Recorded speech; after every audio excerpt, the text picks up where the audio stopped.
Yamwache yamwakwa Badom TV Badwam eso dwumadie no ene ya hyase no de adu so no yare kase no ebra nsema betie wo mu bi eni civil society organizations esre aban no se sika wode ema wo mro mamunya du na nei trafficking no edoso se ye chi obi de nakoye nkrutu ana se yede no akwakoye bibie nsem fata no edoso social no eso sansemi eni nsembi anopei obeti se Badwam kase share live or Facebook/Adom TV extra Go TV 119 DSTV 280 uko YouTuber search Adom TV tube na kwa AdomOnline.com semi eni nsema foforo bi wo media fia amankwa tamaklo afia ni die mientie said nsem no etie civil society organizations say aban sika wode ema wo mo na ni die mu pejamu kakra se be ye betumi aboa won fi se ne CFO bi di nakoye nkrutu edi nakoye niema bi ensem fata no ekoso pa e social media no so emunsem enie ntini ayesre ne se assembly ahoro ne nso enhwe se obetumi abo won ho modern na won so won budget kakra wo eye internally generated fund no ombetumi aka boom no metumi aboa na sika no ometumi aboa assembly social welfare any community development wo na ometimi etimi aboa ama yetimi akosa okun kwasem ne se sa okun aban kwantumi enti private sector civil society yenyina na yebeka bom openi ahono ne da CID fo anu nso kopemu ewo posifo dwumakuo ni ma Lydia Yakodonko enso editudwa se the police service also cannot fight human trafficking alone. Government institutions, security agencies, NGOs, development partners, traditional and religious leaders, UN agencies, civil society, schools, parents, and the media all have important roles to play. Public education must also keep pace with the changing methods used by traffickers. Also for our nene enkwada ene ema eyedie enwonsem Agnes na Momolate enso de nsem se tudwa. Most often no ignorantly you share the other side of it say nkofo ye omoyesa promises no could it be say omoye nipa bonifo ana ye hwe saade no eno na ama mebunu ni bebre akoto oha omo, but it is the responsibility of the state and all other partners say ye be bomodini abo ye manfo ehun ban. Aban ena kasa di adwempo bi aba sanka beya so obi pese oye mampani a emfi aduanan ansa na obetumi asefata se be mampani no anka ye mfamra emfi aduasa enum eno achi nso sa mampani adedie no emfi nan wo man Ghana mu no enkomfie num emunsam enie. The government has accepted a recommendation to extend the term of office of the president from 4 years to 5 years, with a term of parliament extended to correspond with this. Our thinking is practical. Under the current 4-year cycle, the early months of every administration are consumed by transition matters, and the final year is largely consumed by elections. A 5-year term provides a more realistic time frame for the formulation, implementation, and assessment of government policy. Still on the presidency, the committee recommended that the minimum age of eligibility for election as president be reduced from 40 years, currently in the Constitution, to 30 years. The government has accepted this recommendation in principle, subject to one modification. The minimum age will be 35 years, not 30 years. And of course, the details of this will be fashioned out by the Constitutional Review Implementation Committee. The current threshold of 40 years excludes qualified citizens from seeking the highest office on the basis of an arbitrary age limit. 35 is consistent with a trend in modern democratic constitutions towards greater inclusivity of the youth, whilst ensuring that a candidate for the highest office has attained a measure of maturity and experience.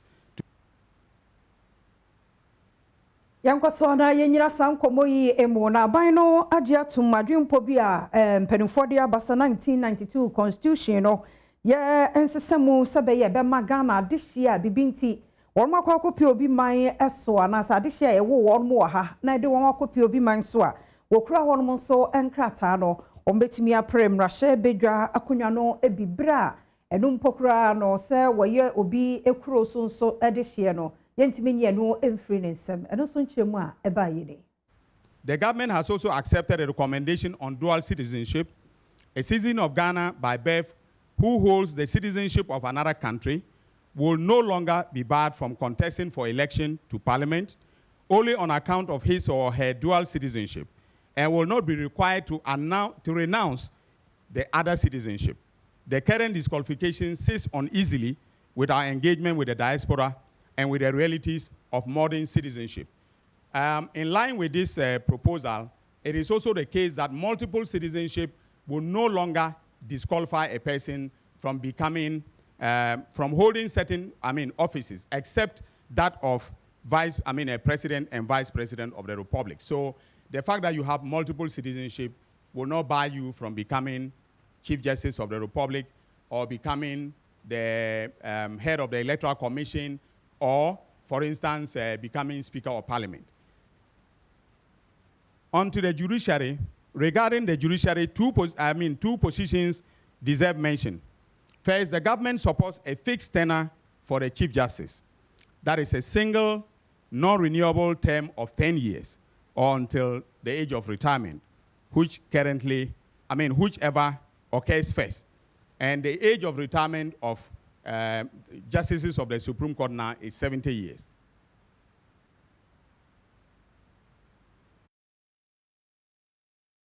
Adom TV Badwam kase na oguso hwe no na yedemo ekọ ensam na mu bie mu nso a ene no committee no satena se bie no wan sa de adwen bi abase mahye badwa fie mu no seat no enye 300 na enu mu no 275 no aye wono nei no de aka no yemfa emma emmabu no ene won mu asabi won mu edidem no ya we no won mu ede emma se constitution no won mu hwe won mu sesemo e wo konso. Government has accepted the proposal to cap the number of ministers, but instead of 57, as the committee recommended, government is proposing that it should be capped at 60. So it will be put into the constitution that the number of ministers that any president elected by the sovereign people of this country can appoint will be only 60. And they may or may not be drawn from Parliament. Now, to Parliament. The government has accepted that the size of Parliament be capped, and we propose a ceiling of 300 members. Now, the current membership of Parliament is 276.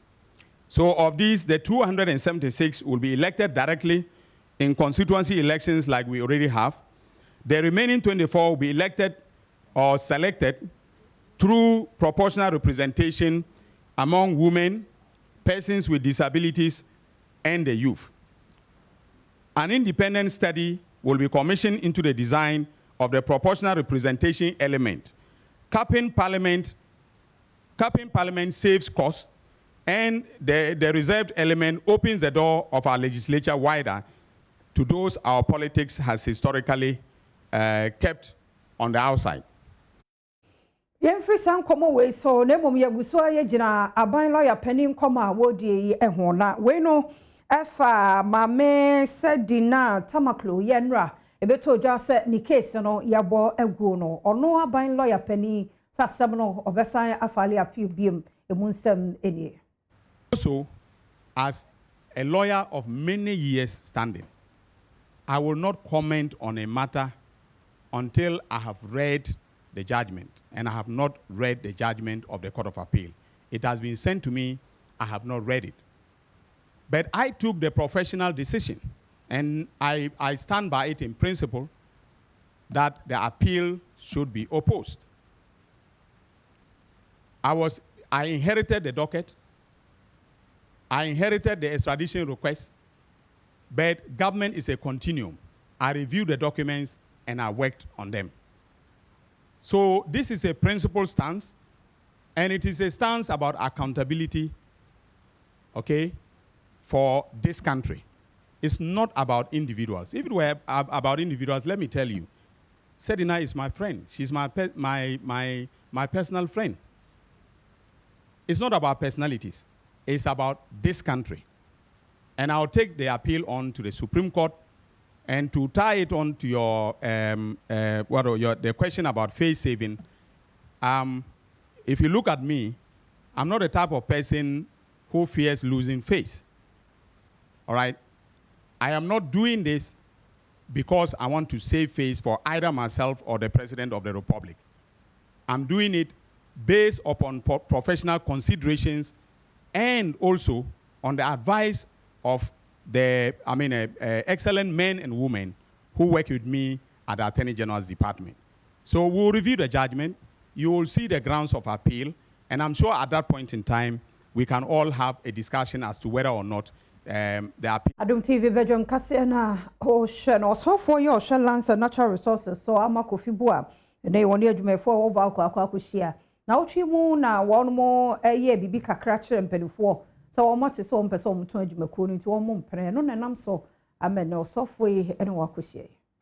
Osofwa was share and sase and not monk major party on one some so aquacushia at my four or more valcomo and your more aquacudin como a brow or coyano. Nay, some our dine didn't say when we said you my quay at one Hogomonten so our ye tre is answer was to say a jumay war barbeton ama when a juma abomu nenso dear eke can dear a more biara am and shano is sanse and penning for a war pepper and more man for ye juma a word jumay kunim. And some Pia Cosso will be our candidate. No crana a woman say a buying ashe Falco Jimmy. A Jimmy senior Yamibuana say to me as a son or ever Boagana mine. Ever to me a fat and go Fujma. As you see, I mean, okay, say, Valco engineer. Talk to the microphone. And then make me beside some said, Congress. Why never use power? $250 million are owned to Yaka. Our power producers in Epe or Musica. Suppliers are on one supply near my Omuka. Vaco 5 ports, 500 cells na SA Yejma. I say, I'm as I see, I call 90 cells. A banisa products now, products, you know, and the quality name. And Massa and necessary only so more customers. In the Vaco, Jessica. The piano machine, so I had that the piano break it down. The Quambene first one, give it to me at 10 Vaco around now. In your machines for private, we are producing quality products. Now, you have to me at top industry. So, what am I hanging out collapsing because Vaco engineering nice. National Labour Commission no one more enya 20 years e wo nyuma ye mu se wo boa na Ghana adwuma ye fonso enya adwuma fan asomdwe kwan so aye won mo adwuma nanso ni nyina mu no wo mo atenase ahwe ne won mo tumi aye ne won tumi nye ye ene ohaw ya won mo efamu nyina no won mo nyina hyehyia mu a wodi ho enkomo kwan wo befa so na wo tumi abo nso ma adwuma ye fo wo man Ghana mu asomadwo won so ni nyina no one fish here do no danasi and what did you come on Cassie etwaso. National Labour Commission one and a year a pay the took a woman. Now one man in French you and one media fidida pa ya what I say. And you might do a woman and if one share now one more can be you are paid the moon and to turn your masene beya as some dear and nay periperi ever cosopa now made my phone so as my duo. In Shisha or ye first why ye. Ejumani. But there have been a lot of violations. So we say 58% of cases were cases no by category. I think about 13. Now say ye paid and then nuna constitute a huge number, huge percentage. Nature say there's a problem. Nature say ejuma rafono. Either they are not doing something right.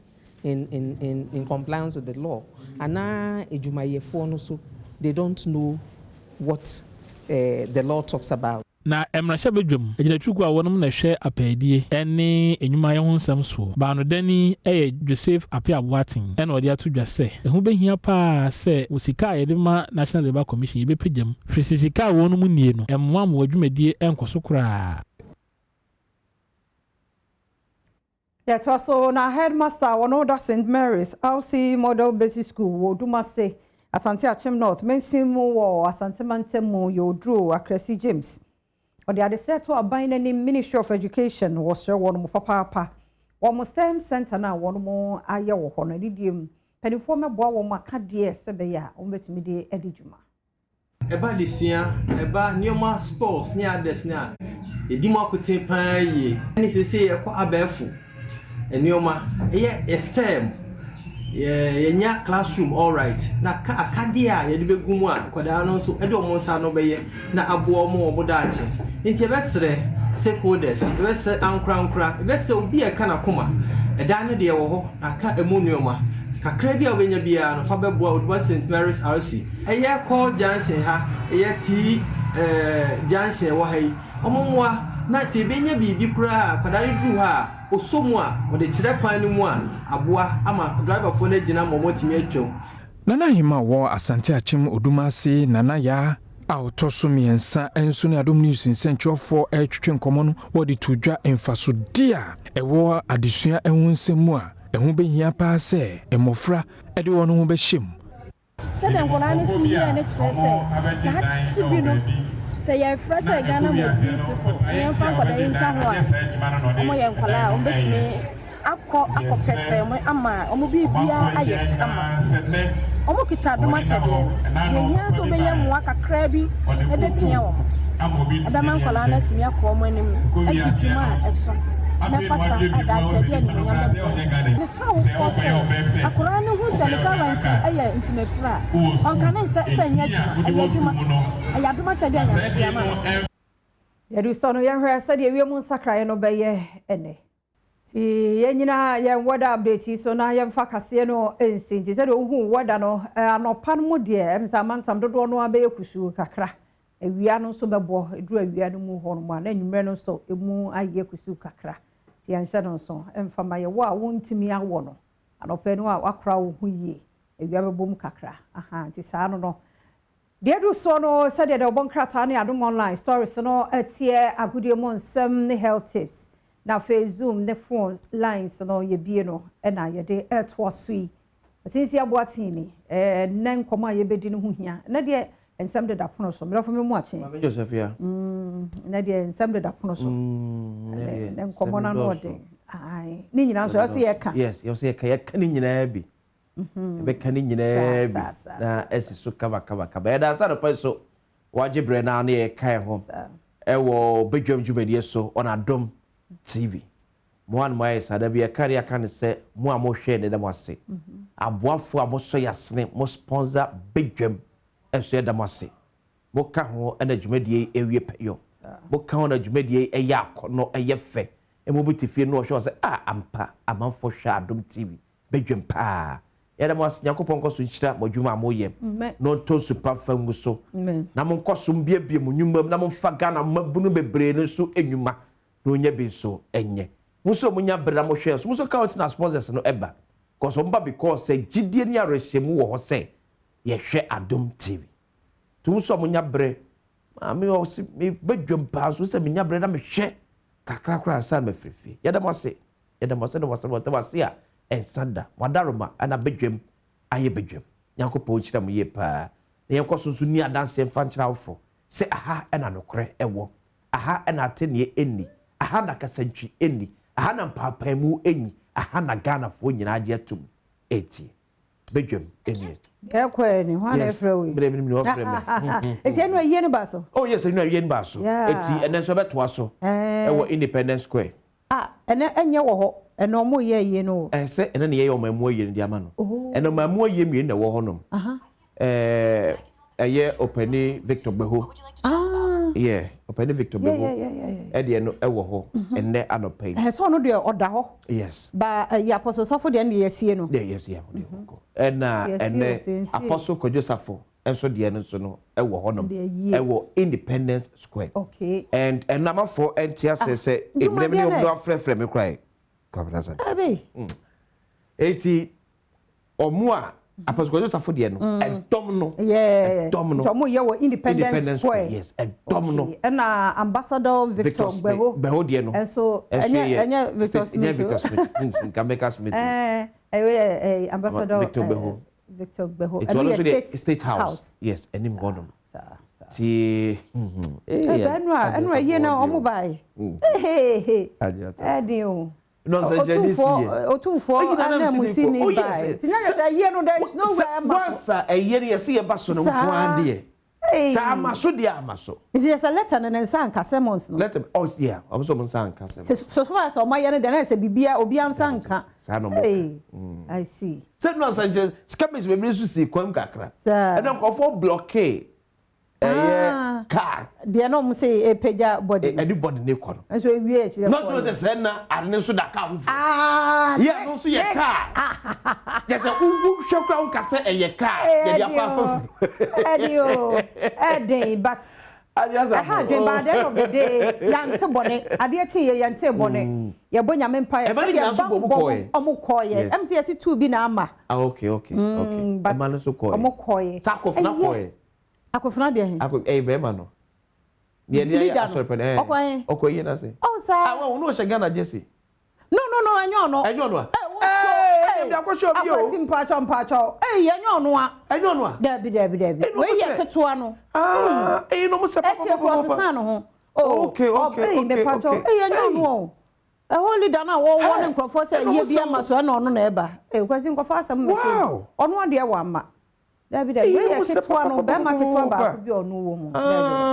enyo no ne mama ma ye say menim mana dodo akura menim but who mo manim a hu say mo se mo se yes man dey em say ba no so ketuan ko wo mo se ne adwa sa say gina hon mo e je say adwa en mo odu akra hu no so why penia omo se ba ye nyame ase ade chi ye ante bone ye bo mpa ye nso se de be koso wo Independence Square no so security no a modern ma ye no ho ye central wo de untimi nye rough ani omamu eye ani omamu eye maya de eti ho no de enya busuasem maya de mo ma nye se ya na papa no ye ni monyamfo papa ni monyamfo nti ye be sere mo ni de mo anka muncha bibia so na anka mo de munya ye no wie na mo ye wie na titiu ni abrompo ba ebe me ya crowd papa na problem bia wo ho a abusua no kwa matena se na de na bibia ye social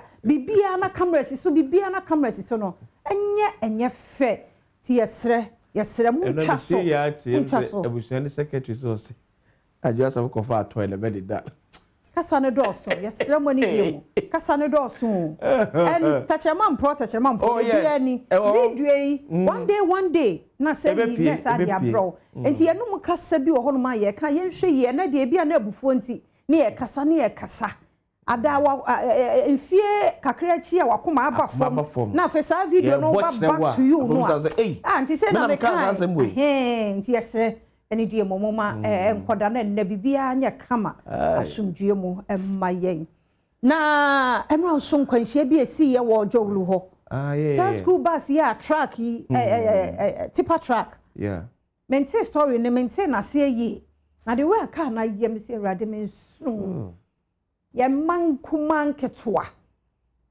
ye mo fire size for abaso is there it one time na me hwefo so mo di bie ka no ye ni say situation no emma ye mo onye efri nkwanhia ne esan ni musuo mu we de nya so mo nam kwantintin bi so ko speedo dawlu ho na no sa ka sa kesie ya mi hu omo atena ka na se wa no ma service no mun check mu break no ni ade mun check sa na kuma se de asafora na about o se yes de no so kwanhia bi esi yes driver no wonim pa se ni break nye wonim pa se ni break nye no na so the experience hwade a waye akas na bi di wachi o me se no a chimota ho a chi se na akasie me se bra mo twom ho nam de me mese ada na mo delay we mo ni break o ya no we twa fa so ni ade o me frama ti etufa ho gagre bi pe yesre pa nana kwasi se wonim se na ye nkomo no pa kase no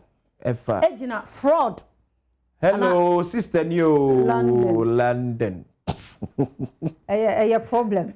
US for the one time for London phone kwa. Nyina to London. And I was asking for the every land, bro. Who's asking for the every land, bro? Who's asking for the every land? Day. Now we was asking, no, say, with the emergency, we bet me a mammy. Bear 500 be not chana. They be answer your chana. Can say be oh, man, 500 now next week. Now what to me, I say, Nyina the any your chana. No, I say, one my number, any penny dinner, the account. Well, my dear, I am from almost to secure borrow so that. There be 500,000, 500, 300, 200, on store 100,000, on store. There be 100,000 so on. For the starting free in Ketwano 300. Oh, you own your contract, mammy 200 inch registration and farmer. And then come about the say, but will be a boo, mobile money so. Obia Jususu, Eddie was Muda. Wow, she. Obia Banche would jump, or bound chain, Abadi Jususu. And so soon as one, Bosome about what ya twas. I feel what I could do back. I can't just mammy, sorry. Usika be I had Obia from our phone, so I can't just say Bacho or say no.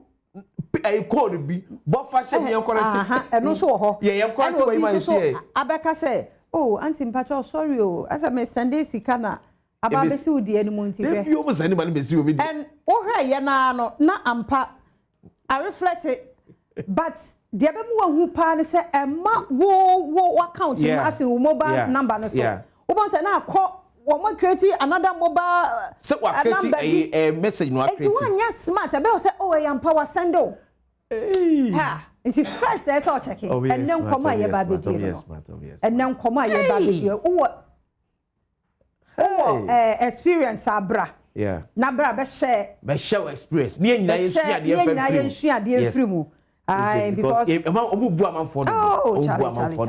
and I may send you moving and Pachaba be so Miss No. Okay, just a frame table. The frame table betcha. Oh, you do at a market. It's all experience. When you're china, yes. And education, your baby, you be too hopeful.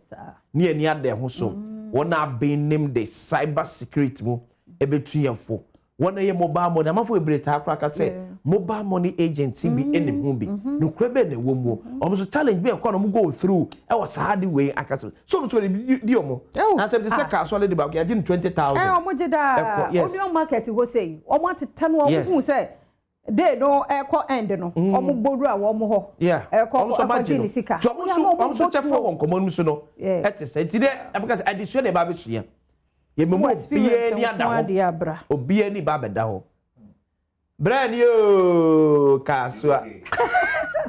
Okay, you can Poland. We dey je no kra unya. I was back on there. Ya me adom na mo so e. E dey me asi. Ba so obie mu musa bi da. Oh, I don't have business here. Boom, kakra. Okay. They so supplier, or they buy me do that. My friend also, I feel I do have about say worry me. Any online forum, you clothing forum. Yeah. Over calling page. Send pictures and videos. And on my year, on my connecting with WhatsApp. Into send pa unya number. WhatsApp na straight na the work or pay before delivery. Into be pay over for meba. What they also meba. What the meba and then that's why friend that phone off. Oh yeah, me nya challenge na me send this camera La Bianca. Last two numbers this sign. Man could be Downwell Insurance. Oh, for account. No say a company. It's a report my MTN. Yeah. They jam frame MTN. No so yeah, Mr. You only 14 days. But when say when this guy 14 days. Now the way lucky say kwesi. I didn't name what I send a screenshot. And they are no correct. Me this can no na could I got him to 14 days. They jam free. Penny ba ko so mo chamber. Telcos ni nyina mo enkabom. They jam free penny say ja. Ni atu me ni we the one memu a. O se menye scan na kire ya. na jom frɛ down well for so confirm so no correct sika bia beto di pankwa ne yakasaba ne ntimi transfer enfa ma no eti omo approve akosi enwrem da ho no aye konkren wo de o ye lucky onim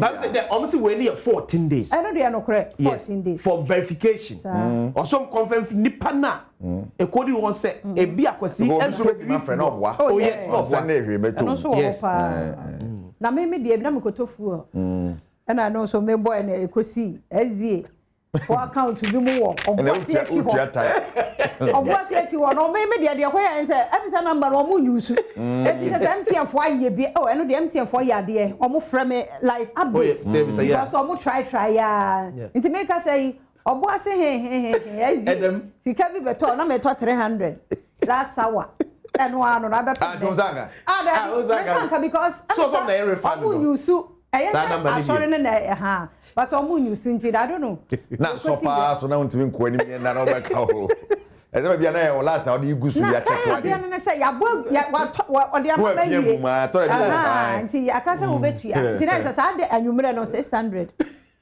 so tua mienu so mo tua mienu fam nti enkomo aye ba na ya enkomo ni nyina agyina ho nti wo ba so a be share experience ya wada audio sa ya de be ba any write ups ankrofo ahake nkrofo number for mo send a message say ai mpato mi here sika say sika jo wada o ma akwatwa video call mo pake mi nkosua no so tie fa mi nu kan prekwan say we dey no fa mi nu kan hey pack no this one what atoka any mo gban so ya come ready to call you oh azangwa na bet no so yes sports so ya na bi wo oh any because sometimes o ko bet online for ni bibre ho ni office call Ghana to this kind of face say wo nya usika e be chesa na mai one na report one yeah online online so sometimes more offices be a bit from near the no man there to we this kind of so dem fan online ma some of this kind of go I just say call account number there to mama yeah man for free so am just kind of message yeah it's going to be some papa video oh yeah oh some say obi so di say 20 million cedis and e free tamale in fact I'm fair no so free say e asan for until say company na twa ticket like take the man no ye de ne ba kra say no say hey say we dia no oh e bi di so kala bula so hodo so oh of course hey hodo e be ho mo pa because obi ani abrebe say those the companies are many on here was so be shepa na ye no wi simple kra and it say ana man ye de akono package ne ye one say and ma me check me momo sika wo so yes ma inwie sports ya ba say wani tu ya say no ya be yeah 20 Ghana wo so obi am frɛ me o ma ma fia say me thousands here na so mu ready one one I thought I be so out there brofo no nye they am Sunday momo ne ba no be no brofo ba kwa as MTN phone kan brofo I don't brofo de nye kwa all right and so me ho asama no DBS Industries Limited ne Franco Trading Enterprise for papa fie kan ho no pay na there is some no appliance bia benya bi Franco Trading Enterprise now yen shase this weekend come ba kwa beto mo pa ye Gianni Infantino ne FIFA mo de to dwa so mo beton a stake a World Cup no private investors no so diska aba behim ama UEFA football fu say mo de World Cup no omo mobiem nya senior World Cup no pe women World Cup mo ana 17 mo ana 20 mo sanse FIFA pesa we trap contomware for mo chi be show mo num da bi eno sa mo mpene sa na komle bo for so de mo agima Africa de kan hwe ko hwe sika FIFA so de be man say deal we coast through a yentimi ko ka say ye mo ye de be bo pa na ya Gianni Infantino chiremu de ntia sa adwen ba ne team opeso ye. All right, and so I know Gianni Infantino someone but ebediache our house and some na ebesi akọwi now young transfer news kakra and Chelsea and they one more here someone Danny Welbeck baby son of course Jordan Henderson so one person Trinity Brentford but we are veterans baby na ntia say why players and penimfu na more top on their but Jordan Henderson they watch them na niji AGS work Chelsea the ntia wo choose so be join Chelsea. All right, my work is so hard to be in this position. Hey, boy. Marcus Rashford on a Basawi now heading back to Manchester United. And when Tanchanya, you know, watch the Chesney, or no, a goalkeeper, the Mambasa, and we're training more next season, the Bashasi and Tempa, or I say, preseason, be kuyi, na season, na chassis, no, went to me a bodma, or when Kwalan Kwalabi of a frame, or be showing now well, Sabasa Bejina Brani Pa. Right, and so watch the Chesney, and I can be a sono. What in Samsa to a DBS Industries Limited and a Franco Trading Enterprise. And I can be a sort of okay one pair. And in some at the bar now, Yanko, other stories and Mano, Afcon, Mune, call, then Enra, Penny Beshe, Morocco, it's major national Algeria by a goal to nil. And Morocco, she says 6 points. Qualification to the next round is assured. Senegal, so Kenya by a goal to nil. I know to say yes, and yes, I'm getting to Yanko, Enra, match in Sequoia. So I don't head the course or that particular game more. Now Burkina Faso, Tanzania, and South Africa and Ivory Coast, and so at the Bonin China and Nigeria versus Zambia. Then there will be Egypt and Malawi. Na fi kwasi that so ya Ghana and Cameroon abo na Mali and Cape Verde. Ghana and Cameroon 6 p.m. no 5 p.m. on Sunday. Tiano Wakayash and so at the Amame 5 p.m. and as a match no Basso Ghana versus Cameroon. And man di ne Ghana mayon bit my first match and Cape Verde we need 2-0 to the second match no. And so ABC Akko. Ghana in an 20 Wafu Zombie Championship. First match Yeluzu to Nigeria. Second match against Burkina and Raya 1-1. Yanko Hedi Akoso Ivory Coast. And on a quiet Ghana fast so Teneka to 1-1. Yeah, I say your last game against Togo, no back saying, and I'm as the graduating the boys now. Every form of Bopani and the idea. But Yanko, now you share the echo so Maxwell Kunedu and Kasakasa after 1-1 on a Burkina Faso boy. A very difficult match. I mean, we had a red card in the early minutes of the game, which distracted us a bit. Because then we had to make changes and shift players to their unusual positions. Having said that, the game was keenly contested, and I think we did our best. We played better and should have carried the day, but that is football. We will accept it and think about the next game, which is against Togo, and see what happens. Yeah. We needed to change the system. That is just what we did. We switched from the 4-3-3 to 3-5-1. Coach Maxwell Konadu, say, Commonwealth Games, the one Sunny Aqua, Yvonne Breton, to me, and Yadi or women's 100 meters at Dosnimo. When to me and couldn't free 7 for not so. And of course, Paul Amoa, yes, Joseph Paul Amoa, dear power to me at the final of the 200 meters and ran and Yasam Keto Akroya, dear Papa likes of Mustafa Bokmin and Jim Dazi, dear Monyo Omore to Joseph Paul Amoa and qualify for the 200 meters final. Now, Jose, Joe Paul, after what me qualify in some day. All right, Joe Paul, and I all can in some Sarana, young call Morocco Mra in a minute. Now, you should also Morocco in the camp of the Black Queens, Yenia Lawrence Baidu, yes, Lawrence Atiesi Moho, Law, BBA fine, Yamuakwa, the Badom TV, so nano pay country, Kakra, that BBA fine. Namia do Mibia Woko, Eric, Trini David Yakafa. Mammy. When it tell my Black Queens camp at the end, and also after the win, no, what are they saying ahead of Cameroon game Basso this weekend? I mean, Tony him that I know, Omoba has a Omoba compete for title, but then away from title on the ground, him say a few Women's Africa Cup of Nations, no, SAB as qualifiers, and so Emma Women's World Cup 90. Omoni, first game of boy, Omoni Cape Verde, no, baby, Kwaso, 1-1, Emma Mutme PK up 2-0 winner, and your Marco to top of Group D. After game, Nene Kim Kasa on the press conference, I say, answer no more game against Cape Verde. No more who say Tanzania share South Africa. No who say Malawi share Nigeria. No, the who be kakrabaye and you know was cycle players. No na yet too yet too cautious. No yet too complacent. And end to me bo to me PK. So 2-0 win over Cape Verde. No, and no went to me and recovery training. No me gym works because Oshe time now once I was stressed body need too much and see Jim West now no way and then they will zone into that fixture against Cameroon now. It will be a top of the table clash because Nipo Baby Nembeko top of the table, which also means say Sani Pano. I mean, for now, no, a bit secure qualification. Ako quarterfinals. Ninti sa matching day. When here came last break Ghana girls. No share heke kane boya. Will be ready for that game. You know, they are taking cue from last year performance now. Dani do Morocco no. Say bet me at was sa. But to share against Cape Vietnam.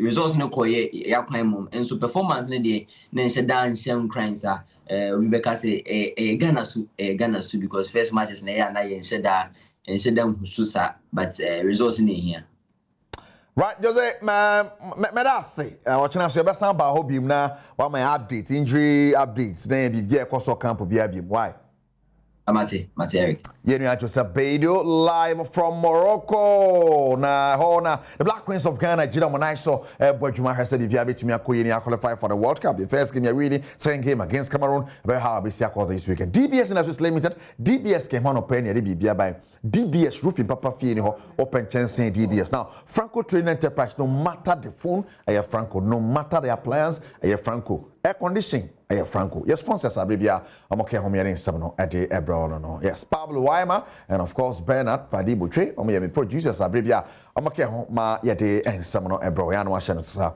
at the my watch now. Yabeba, sports arena so abra non do abo apaimo. Na Nadia we are na fenum awiaso mani and you bring any biak can we can see him live pa ne ade. Sorry there, me be see keju wana kasa ne Erica see where me German ma save the date for. Save the date for not was at the amount. Yeah. Oh, okay. It's all down. And I make us save the date here.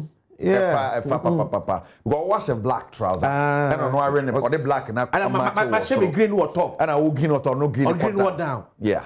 Okay, me black and what down. No, also the black and what top. Oh, be ball. And then a ball bono and match or non to mano. And then maybe I match. Hamilton is matching. Ampo. Me will agree with. I also agree with. We are matching. Hey, if you have a way. Yeah. We have a baby. On very simple.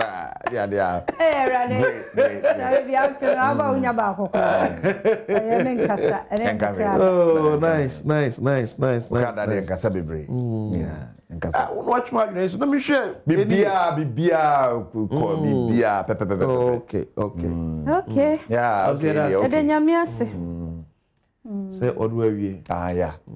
That's it. Enti ya braya wo ada ayi ni bi. Omo ya bubu omu ni bi ne yemfa nhihiem. Ya bubu. Okay. Say oh, any bebrela. My be me bi ne yemfa omo ya bubu. Enti sika nyina. Amo di. Say no me kan na be ya obedro. Oh, Charlie. Tyson. Oh, no baby. Ebu asabo pin. Obe wura wo yi muzia. There's a new person in town. Oh, yes. AdomOnline.com na ya hwensa me wo ho na da bonkrata no so bi ba ya. Zoom no momrantam maye mwadaroma. Na fe wo so fa wo de brenne no se de ya kadada no. Enne nyina ye nkomo no gina. O experience. Wo experience a obi abu. Experience. And obi craft flow ho craft. Se wo nua de wa ma de abre no. Se obi kakra na e wo phone so no. No okay. We say suspected drug dealer who allegedly attempted to bribe police with 300k remanded. Omuade says what to pose for position also. Oh, bribe bono. Emodu. Penewo. Suspect drug dealer. Please na ya there. Oh yeah, no, and I pose for money da ho. On my mount we guna ho anymore say. So I rejected 300,000 Ghana cedis. Yeah, please na ya there. Say please because say bona baso. Oh, ba o mesa no, ba o mesa abaso body bi beba. Because yeah. We nye sika nipa huna obetimi ayi na ni afi. O say 300,000 Ghana cedis. Kanete sika. Yeah, yenka se be kaka 3 billion. Yenka se kaka ne. Why not obey you? It's no who some no. The legal consequences Adwosafu could face over alleged injunction breach. That's if said in Saka. We will not be misled by the brofo. Valco workers reject intimidation claims over proposed strategic investor deal. Lands and Natural Minister Ura Amakofi Boakoho. Aha, Tino, ono Makako Kasa. Oh, hey, Edio. Tinyakopo yard moi. The first week of next month. Exactly 1 year. See August 2026, exactly 1 year. Yeah. Dr. Edward Kofi Omane Boama, former Minister of Defense, former Director of Elections, Edema NDC Amanyoko. One Honorable Dr. Mohammed Mutala, former Minister for Environment. Dr. Samuel Sapon. The first vice. Yeah, first vice of the NDC. National Democratic Congress. And Samuel Abuaje. And Alaji Muniru. Ubo Aidino, officer no. Officer. Chum Ampedu. Yeah. And Samuel Abuaje, Alaji Muniru. And squadron leader, Peter Anala. Oh, I don't.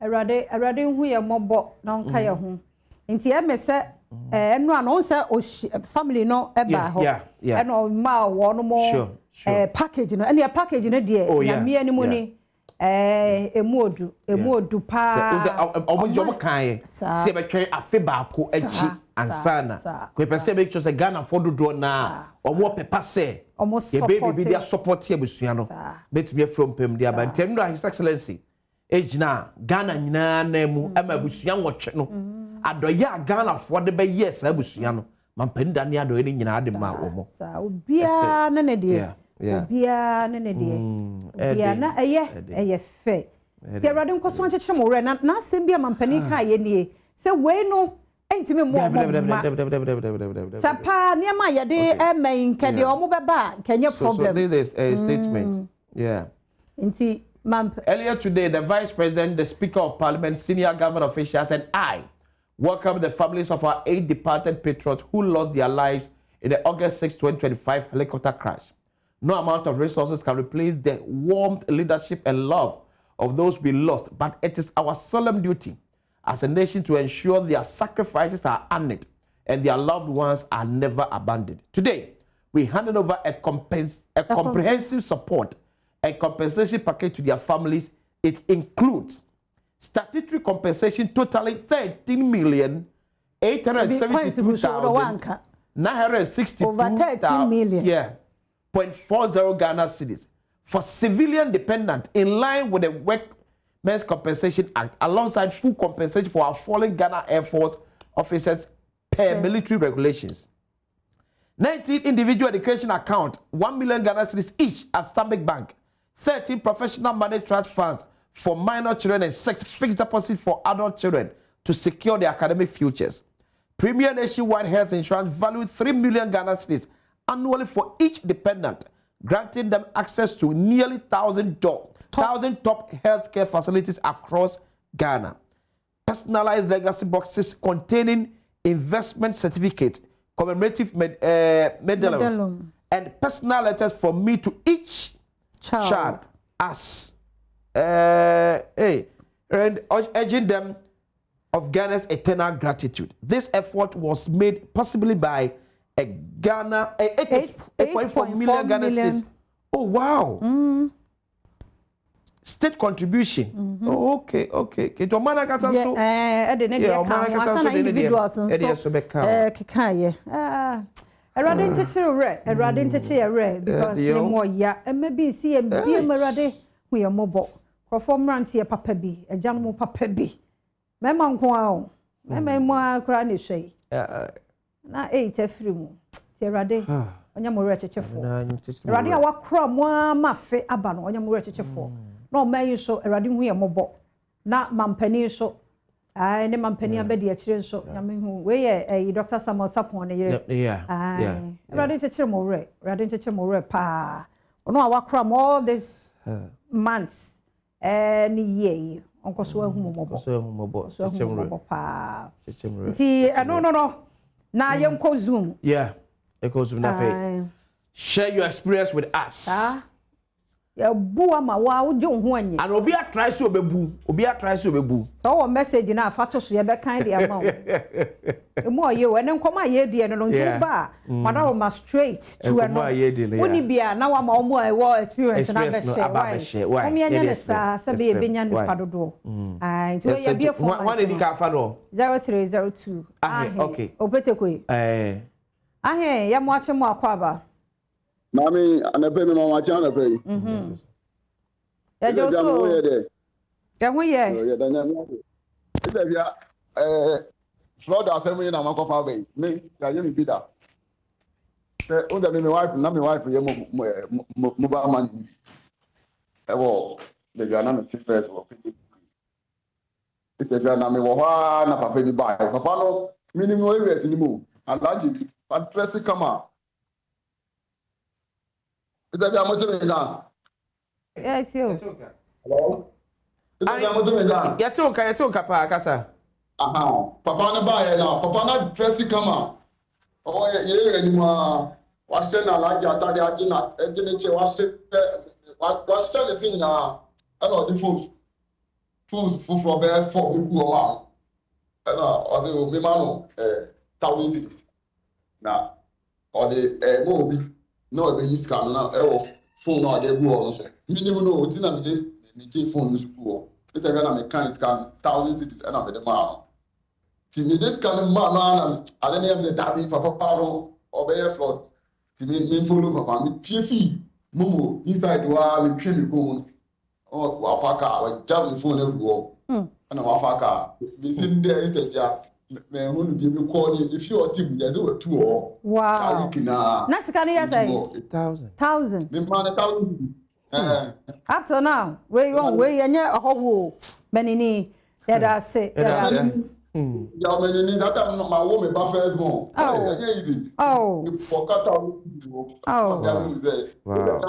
me papa de me twem me stress Ghana company ne wo Ghana hana kakra wo museum no se zoom no make me have sponsor ya amo fast sponsor be na mo ma ye time no ko enim kakra ma no bye bye say you sponsor from number 1 2 p.m. so ba era fo ya mo ache ade asemwa 2 p.m. mo ache iwe mejo so afasi number chop o network nso nye me da bia e bia mo ai yetio so wala 2 p.m. Temana na kwesi Augustus network no 2 p.m. on network nenye okay ya besa babiem tiam say o say yenye yenhwe obio yentie obia okay okay victims na ba ko obuni say yentie mbra ya basisi a obia fraud meda na metu kwan e no frɛ me say me baka so de niam be bebre me de niam na ba no no ko fa niam no bae nti make 400 sad time in fact na metu kwan ti say na ya mpasa nti me send this kan man me send my no no man tin nka bio isini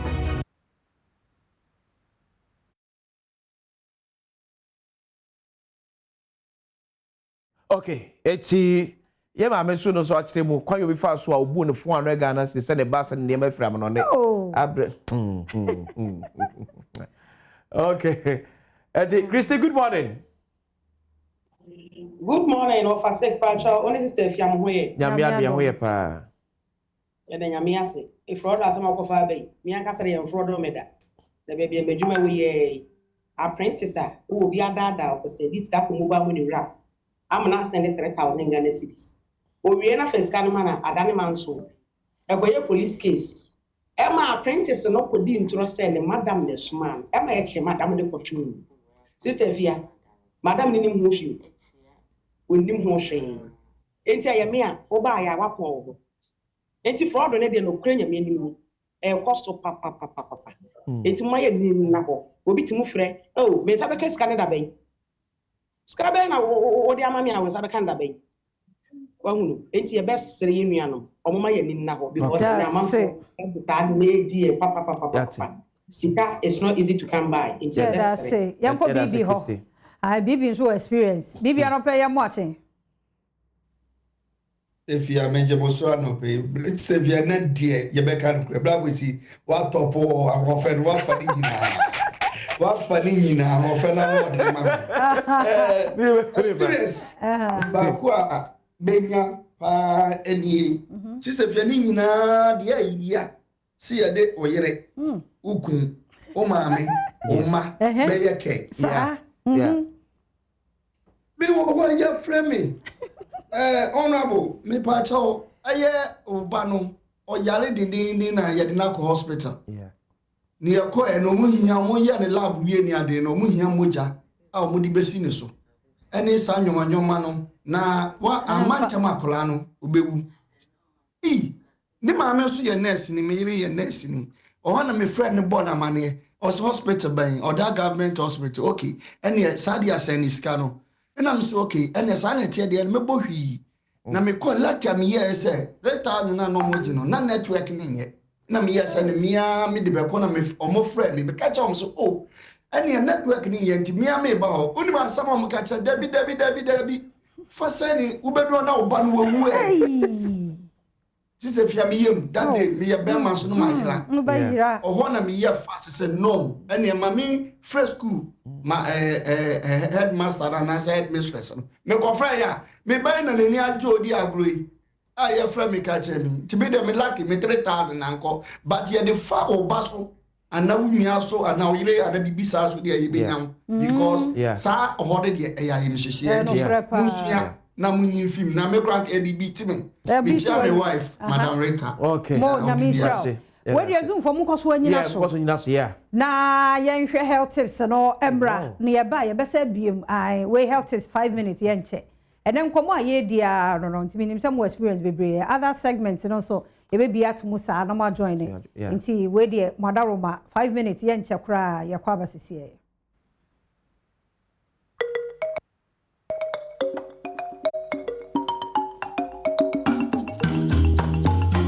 watchi mo waya dear sounds waje brai ahwebie na wasembusa bia nso give you say dog year no dia ma bi a kire wadwen na wani hu problem nko ade a Dr. Rachel kusi akosa bebo no year no emo mama na endpoint we me pate clinic ase na daroma ene nya kwan ya yaba Frederick Opticals dog ni ye fa contact lens eno emo enkomo nti we yaro nko ade a endpoint sebra dog na sepa na yankomo metisa se mema ni bi baba ta na mostly man ye hu so mo she contact lens so if you serious kan no for a lot of reasons one my baby na pese obeko program obe change na nim kakra okoye wedding bi obe change na nim kakra se be ma she lens na se take en shada han because be ma de se bi ono na be ko ba ho do akase be me wa bo ba de I was a bear man who about 1 change. So, no, so lines near thicker.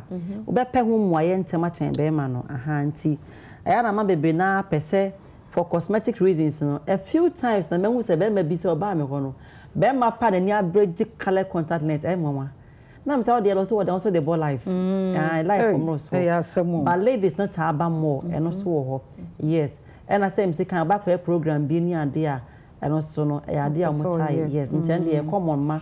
My tips about contact lens no said ye said on so if you one make us a contact lens no one idea nation easy say obesha contact lens na usually no the contact one san be peke contact no e won sa echi e san mo back do na me hu de sia no akoto yes no na beda you seen it and one say there be a me can say if your contact lens no oba me click measure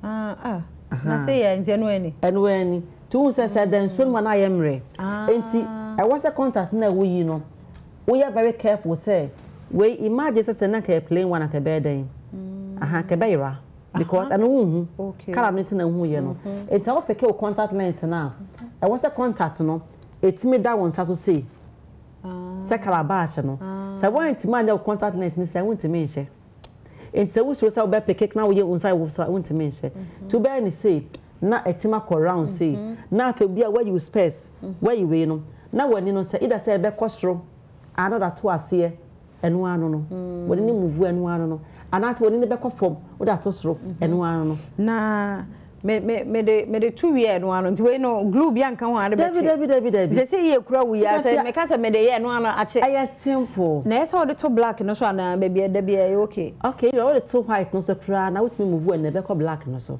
so they see ye no black no so no kotena to the toast na etimi pick na kotena black no so aya ade simple panti wutimi say we ni say color no wom kama je say nipa no France was sha say fia e be fata papa later ba me be say bia ma na wo be sha na ho adwuma no afi na nwuma bia na mayi nti me yi nso me ne say se wo yi so a se de sitie no e da wani no so ti bo se wo bie wani ni say wo don sa sha sia e ba ya na yi e simple it usually ni chane kwa den chan ni yi no to it me pikin say se calabash na wo ye ne bu o so ba ni say that was straight neko simple and now you say you straight say neko and you training how to use it because I was one sana ba when in nkata ni nyina e wo hwa ye de yeah ti me kodan so so na me yi no boko no yi no boko okay so what that one day enya hwe ba enya good habits I was when in home okay that's when in home dog why are they na otwi mo why are they pa my contact me that say 0244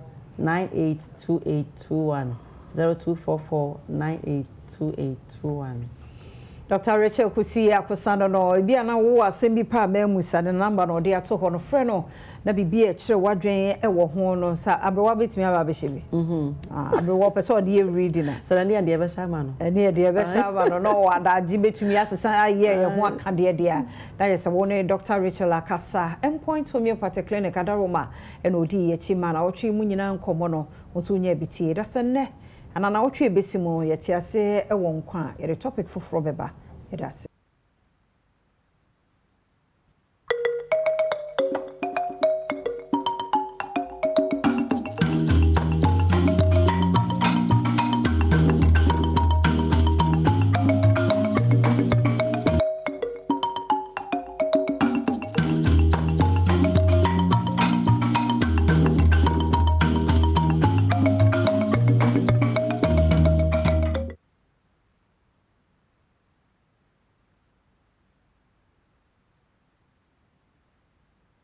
Yada say ya mo kwa babie ma Adom TV Badwam na o hye no wa nya ne nte yada da se ne yenkomo ni nyina gina scams koso fraud obi bu aju usika ene ade sa ne ma ne nyina so send o text message what to wari ya fraud say na oba ne yare wo school na yade ne kwa emergency ne sa ne ma ne nyina kokoso ene yedi hu nkomo mobile money sokro no bo ne nyina no ye ene hu nkomo an ye didie ye wo interviews ahodo se de zoom no ebi mo sha ase no ye gusu aye gina zoom ne so se onso de ode no ebeba nti sha no so efoma ye se ne nkomo no titiu na ebegina ho na afi ye de nsamba ko bienu bi so ase awram ne mom mwadaro ma se health tips no week ni mu nyina ye tumi de bramo a ye endpoint homeopathic clinic edwumekoi na daro ma na ye de ebrewo nti hwehwe endpoint ewo sprinters ye nkran kuma se kronma bohia takrade anaji estate tema community 22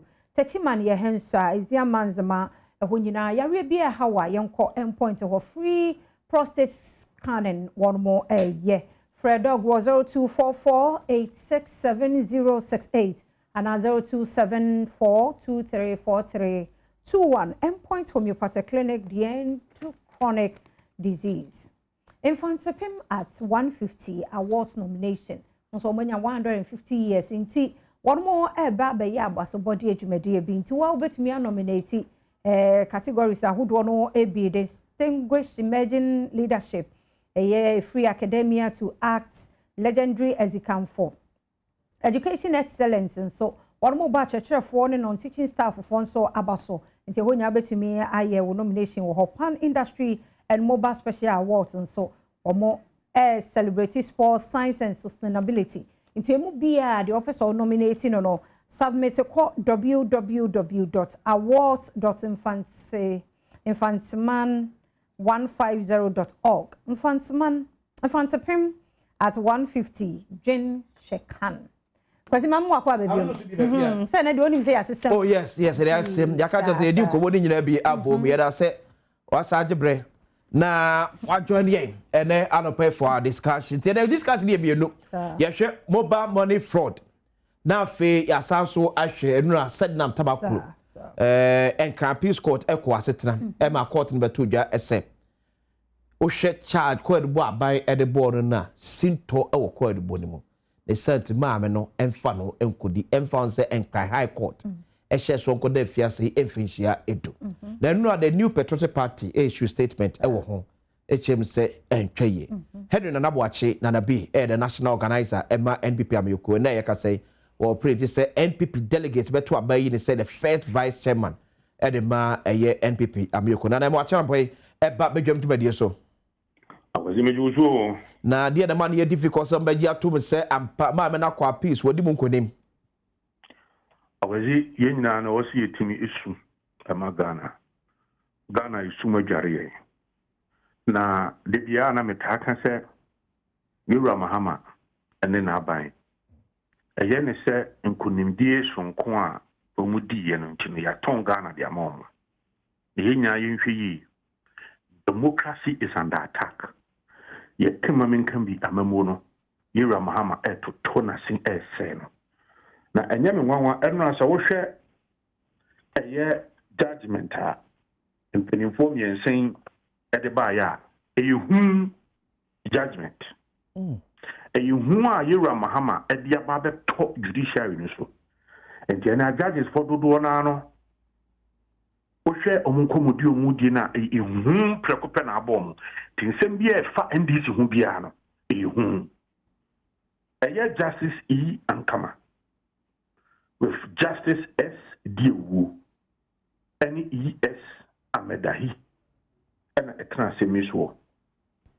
Now, case I travel 5 years in court. 5 years in court. Ama the Attorney General then, any prosecutors are more.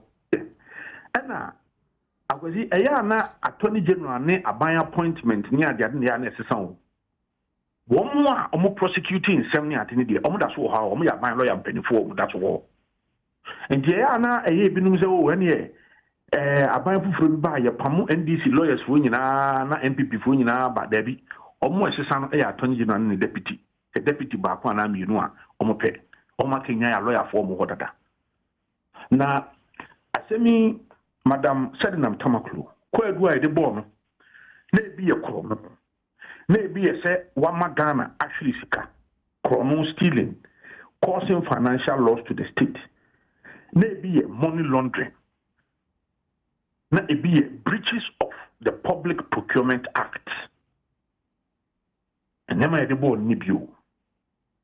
Now, there's Hansen saying, Nana, Ebra. Maame said nam tamaklo ne sami everybody nyinaa maame asre kwan se okoja yaresa okoye wa mabiem ye hu na chimfuturo biem in fact ne se ye hu na chimfuturo biem kura mpunti no court ye se enenya hwe yenkoso ade nkan asem court sa ma bre eme hwe o ebra o ye so wotu pan a 28th of July. Yes, of 2021. Assemno, the site now should be a bra court case India Semana Brawoni Honomo, near 24th January 2023. Almost 2 years. And yes, I'm not quite say, oh, yen channel or beba, yen channel or beba, yen channel. Almost 2 years, yen channel or beba, and a wama.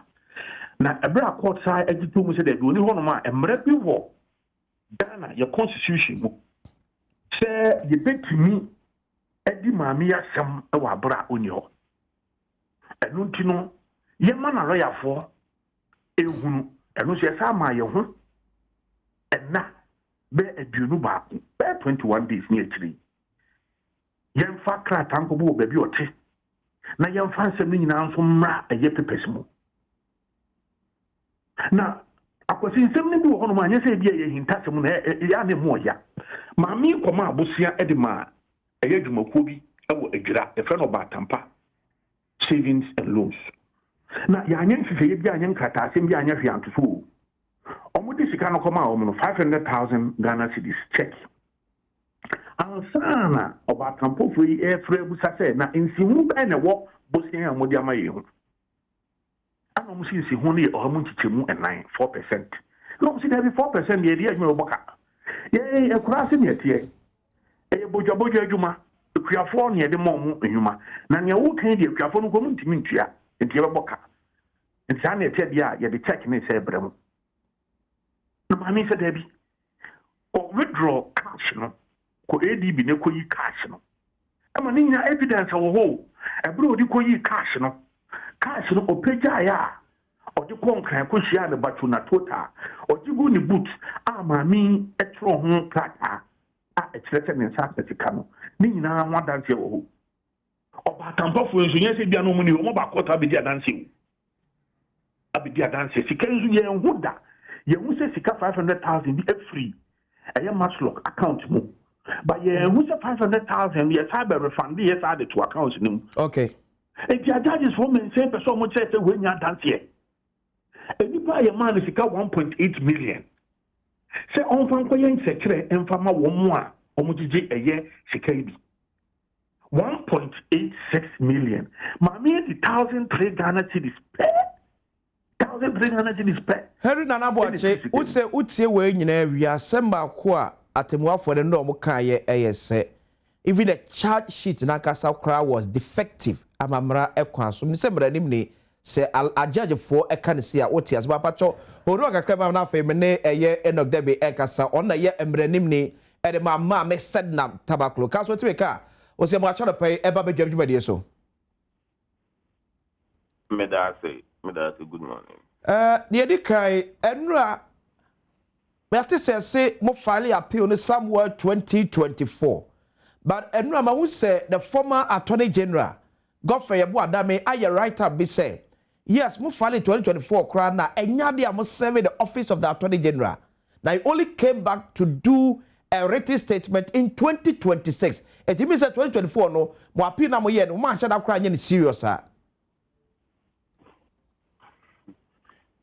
I mean well good morning to our listeners and watch for I mean in fact in fact they are all Canadian Jinasobie enim. I mean, Okoye or search our court or crowd will say, I then you better file said you better also. I mean, it doesn't even make sense. If you file and you serve your if more internal processes no, said you amba or no attention, it doesn't mean that the office wasn't served. The office was served, and we did what we had to do. And I mean, so unim said these things. What the fact of our filing notice no interest and one there are processes that obey lower court no before the appeal I mean a court of appeal will be properly seized with the matter. Okay. Into no yeah. It is so, okay, it is so say most serve or more who data or most you receive here at Attorney General's office. Oh, I mean, no. In fact, I can confirm to you say you file a notice no on May 9th, 2024. 2024, and you file a notice no. As to data, almost every Attorney General no, and no service the court service. Into you now bet me a court or near check it. That service no. Okay. So officer said, was there any proof of service per AG office receive the appeal na mo ye na obetimi anya? Oh, and medical catch or say service yes service there. Serve your lawyer and me na me service. Yeah. Court no and ensure service. And until na say you court no who file who pay for service. Okay. So suppose appeal 9th May 2024. Dear to the mama said na tabaklo eda suwo abrochira na omaye until say the extradition twenaba Ghana. Oh, in fact, me and my so Ubisamia, maybe said now, Unya said Nama, Ubit me Bisan, but the meaning said that in the home funnel. Into na oje ayaresa. Time and now Abrafo. Okay. Usiana Ubit me Bisan no the Intia now or that's so ever on the back. The minimum me to me a catcher on say meaning said na the home funnel oje ayaresa. What that means said Tabana extradited to crowd free US Abany and after the home funnel. I mean, in fact, or buy no crowd or not. Or wheelchair move into a bike, hacker, or call a hospital hacker. What is will be a case wait, dear? When your sem kakra abem, it's not said, I'm said that Nasia ma NDC bar power or bar power na. Yapa kwabi swatching naba Ghana and Tiwa by making sure na appeal process it's me go through. It's the NDC part na play role and I buy na play role. Aban and Saka self freedom here. As the mirror, no can say. Oh, say you say your friend is say ubi after that ada na unyane na ebeye din. I mean, emra asem nieka. Inti no say ubi opinion and I said the ubi dream the say you mean to me any day. And cast a more dreams I na dream share ubia wo who points of everything or bedin your person dream. Okay. But ubia or pese udin humi and I say or didn't credit to be a dano. So for kind high court judgment, not the kind court of appeal judgment now. I mean the person will be left with no other way say I mean the course or high court and said you not Eda na yema final ruling e was said nam tabaklo asem ne no wo as ne mre ni na wo court wono enra there be nye enra make high court ruling no o dey be na high court na enya me na me ye ne lawyer. Okay eti ubaji case ni fro binsem yes oba already no war we ewo your friend is saying court of appeal na me be so. Okay. After judgment na me be so. Yeah. It will study na who say information ebre ewo case me to so kwaya appeal. Sapepe. Says the process of getting my said now tabaklo et say see you in a free prison et say. Oh, say say na mencha there we three white men judges no. Omo akwete ade charging into no the akane administrative processes inti no na yegusu a yedi huduma se nyame be adom na enne wetumi aba epi aba negusu afo ho. I hope say now to say that Attorney General ka say obekọ appeal because we die entwe ya fama no. Oh yeah, me say appeal there I mean ubia wo ho kwan say obeden obekọ appeal into then there ne kwan so anu na che say ninna no boama ye criminal jurisprudence and I say ye mra na ye di juma wo kru no like yin ko ninim into say bibi obi nti bibi ase a ye say obekọ court ayeden akọ challenge. Okay. Mate council bi abasa ba obi nana bi. Hello, Nanabi. So, tie asemua, Mamma said now tabaclo lawyer, air candia. Now, say High Court judgment, I can issue can see on power. It's no means victory, no, and rano. What issue be anyone, okay? Tasamana will can't and I will say almost say charge it, no. Yeah. Not a defective. Mamma Castle to gun higher on Rawa.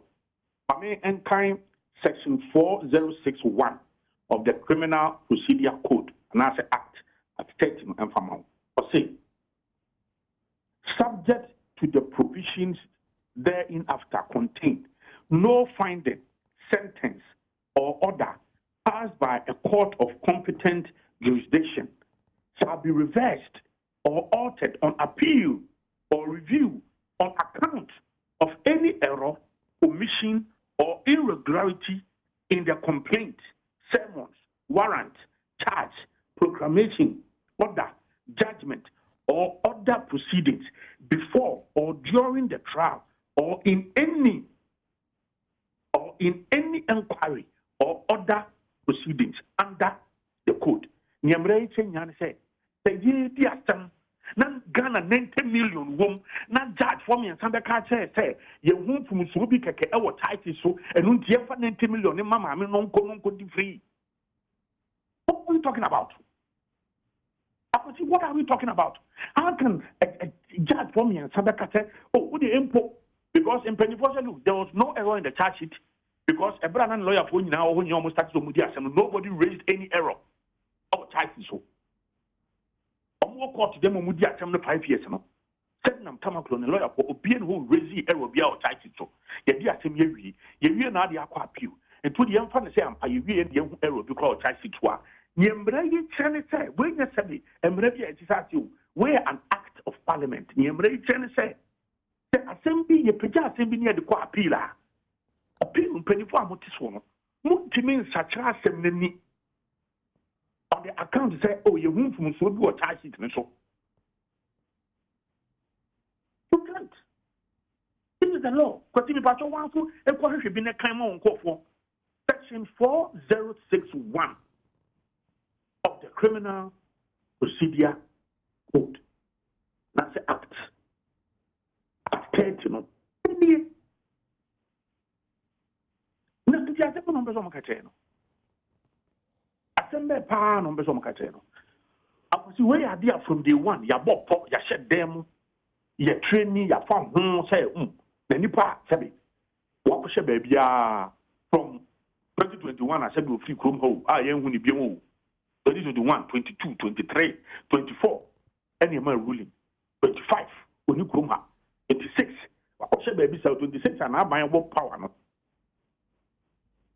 yakoko fa na naba yakoko na ba kwampo so obi enu announce kwampo kire you e US authorities e wo ho e de kan ho asem e de kire ye ansa na ye hu de na ansa mo ka so ampa wo ha na oba ye within just 7 weeks no someone ya tena so 5 years no court of appeal e be ka kire ti ye hu defect bi o title so e bra section 406 of act 30 ne ka kire o say what do you mean? Kase wo error bi ntin watwam ntin nipa me fa ye 90 million nko abra onye hotwe. What are we talking about?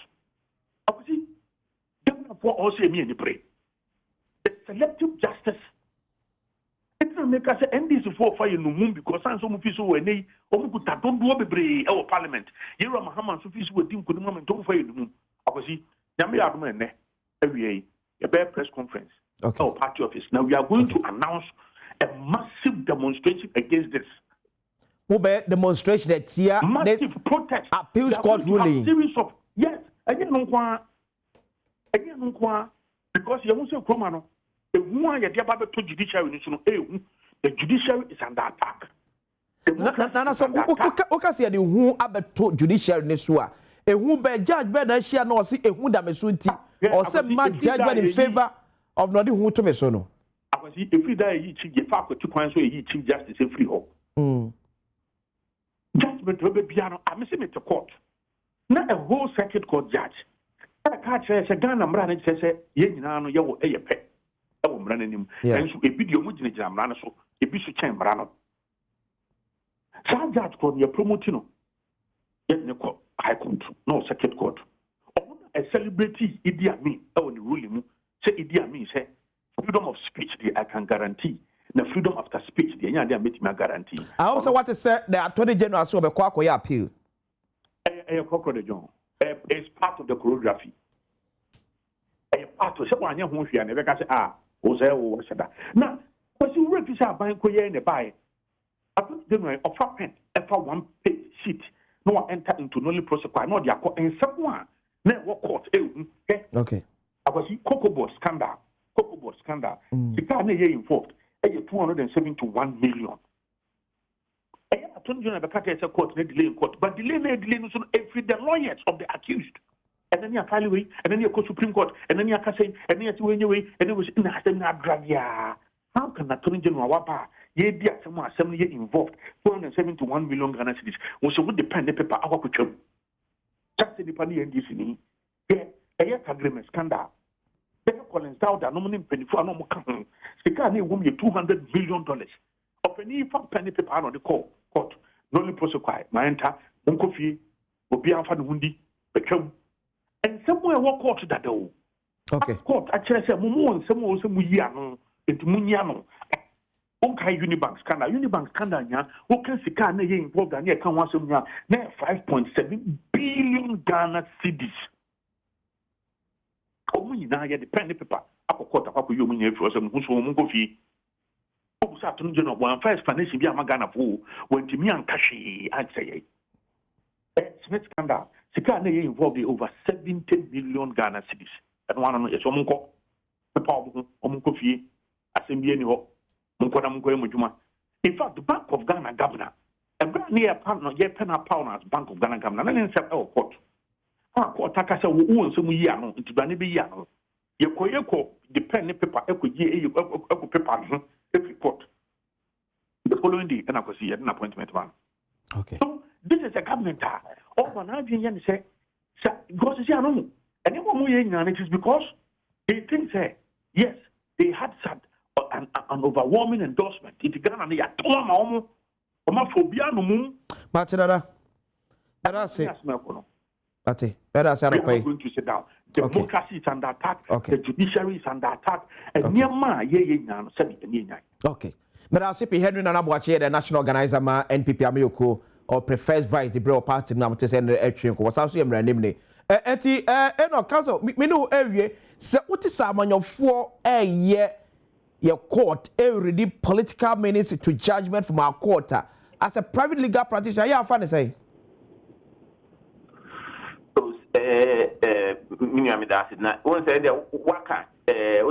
Politicians, politicians. Yeah.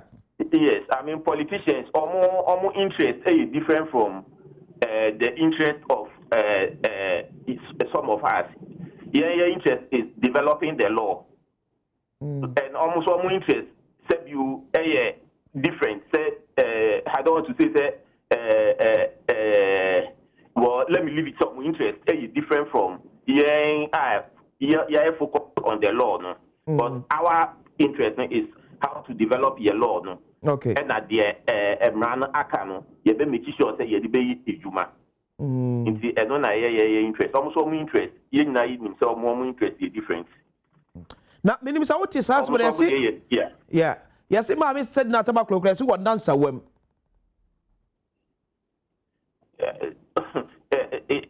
Now some I see wo krom ha dey say bebre. Some I see wo krom ha say bebre. O share even attorney general ka omo processes almost omo be file no. Omo address it to maame no e won sawam. Okay. You know, say I mean approbation na almost say oni sawam me wa processes almost 7 personally, almost 7 won sawam ni sa nyama. You know, where are we going? I mean baby no credit down yam fan to ho. You get it. I mean, yes. You able to me ata obi ejuma ho. Said you baby awo ejuma awo yen. Obi be so obi ka so perforce if you ejuma no ho dia. E dey bebre. Okay. Obi anenso obi a ho. But no kre no yen fa no kre enye ejuma okrom ha na kro no enye den. Enko ninim. But I say no pen na make check politicians no. Look, but I say no there be emrenim ni ye onu twa DJ ma me said na tabaklo ewo the appeals court ya am to say no more etwe ekwo so ene na bo ache so ene no twe enkomo ene fa what the MPP as a political party pick from no judgment and free appeals court and by so back to a discussion here discussing it and anopin about momo fraud, bank fraud, cyber security fraud yabu pay sister lending phone be about phone so da yes, I'm for yeah, I'm a share or more experience about momo fraud, bank fraud, cyber security fraud. Show you by here.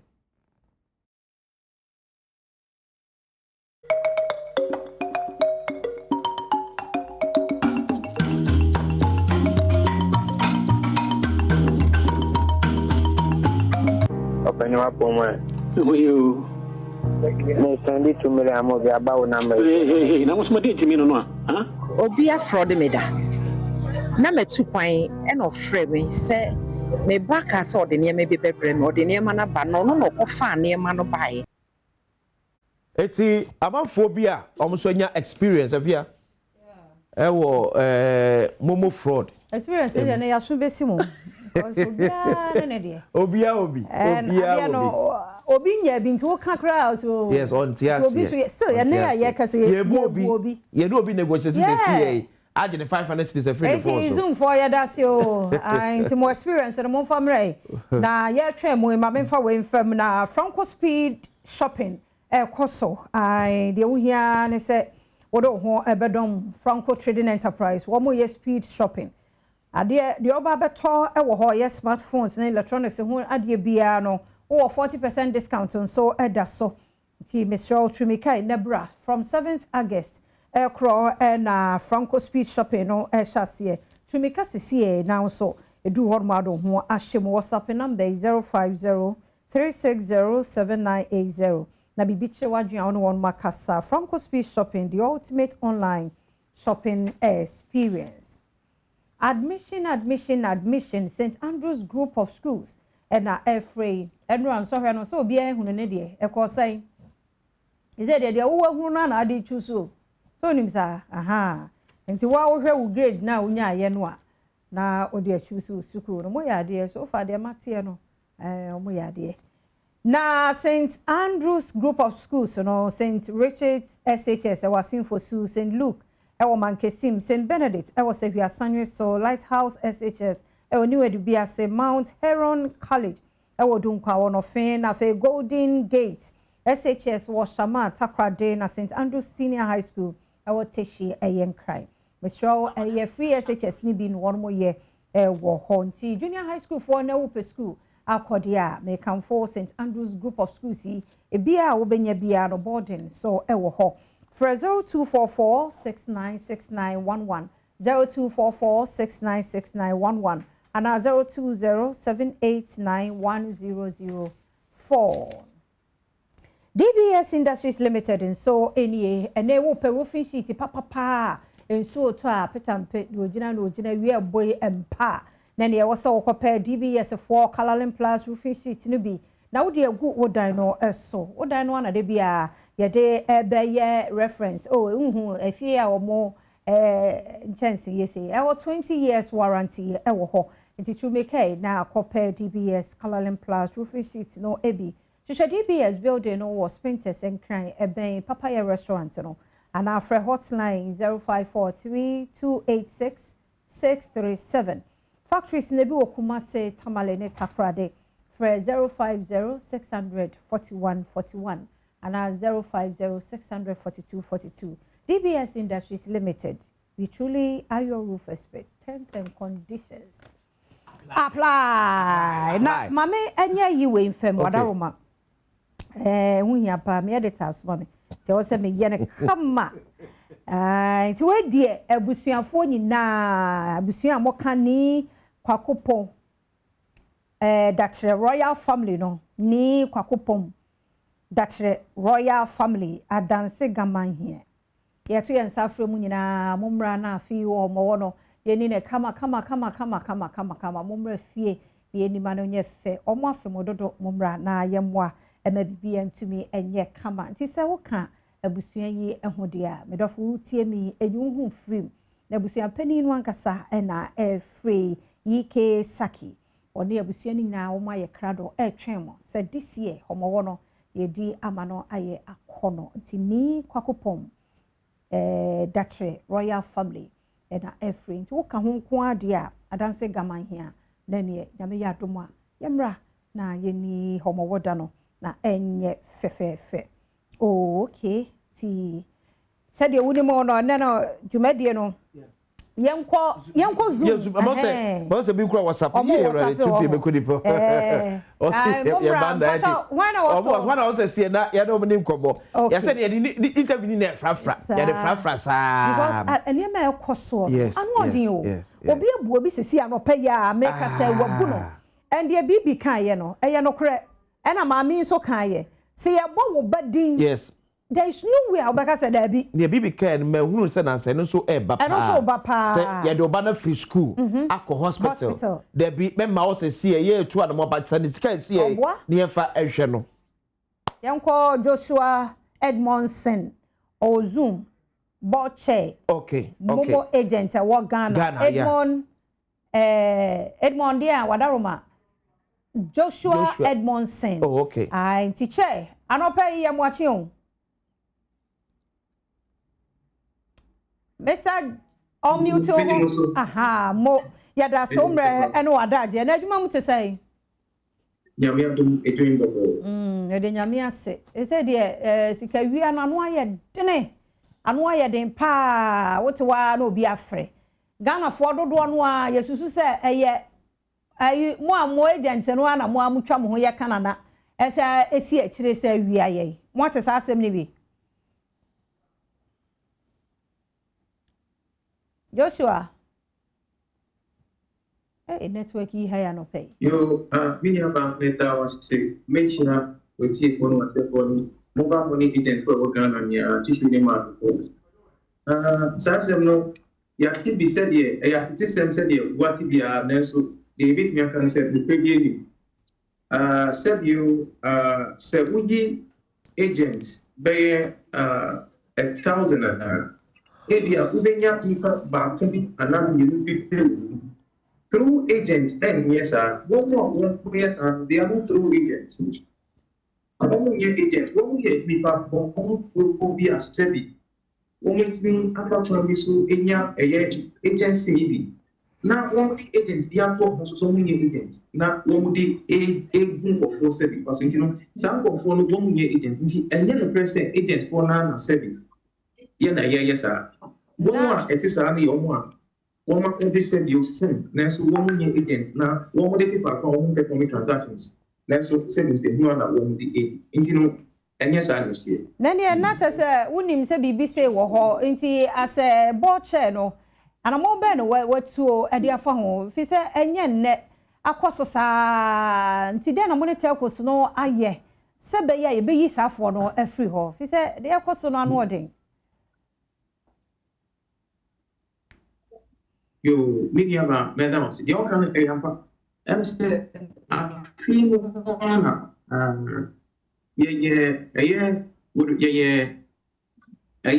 Fraud engagement. Moving big ambassador hotel. Now, you need to know any fintech, any chamber, no, you can't boom telecommunications, you can't boom. Eddie, the white paper we have about Sebi. Yedika. And the church quite a fast one, a Badwam agent, save you. Catasociani proya nipa, one phobia about the frying. One person won't say, Juma, Ama and they, no, and certainly why no. Now, am I quitting employment? Now, if you what every you see unemployment, now, what financial inclusiveness, no. Sebi, one year church, a year the Mobile Money Agent Association of Ghana, a year church. In church, they say, one, bon modern says sebi. Only one, a dear friend of third party transaction on performing. Ya kasi third party transaction, the person said, will be the phone I've been on say, maybe I'll see an answer, be on say, maybe I buy it with your yari, into what now cash out into the second man. No, we don't encourage it. I feel so, the year can say, a woman, you know, and in your foot, that's where we become vulnerable. As I say, you will be brain on sebi. Yeah, well, a year said you move and chemi. A year again say mobile money no, and that's a table so the umbrella. It man involving over time.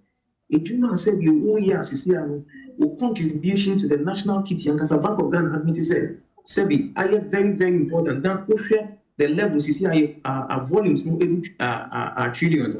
It tells you how important the mobile money ecosystem has become to the economy of Ghana. And means one, and was be no any addition,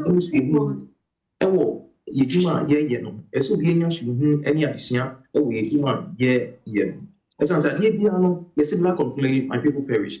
But say, oh, in Indiana, we are getting audience here, will be to me and for the A BM so say, and then Sebi, we agent. But more than say, you would not allow people to come in your inner perimeter. Your PIN code is your secret.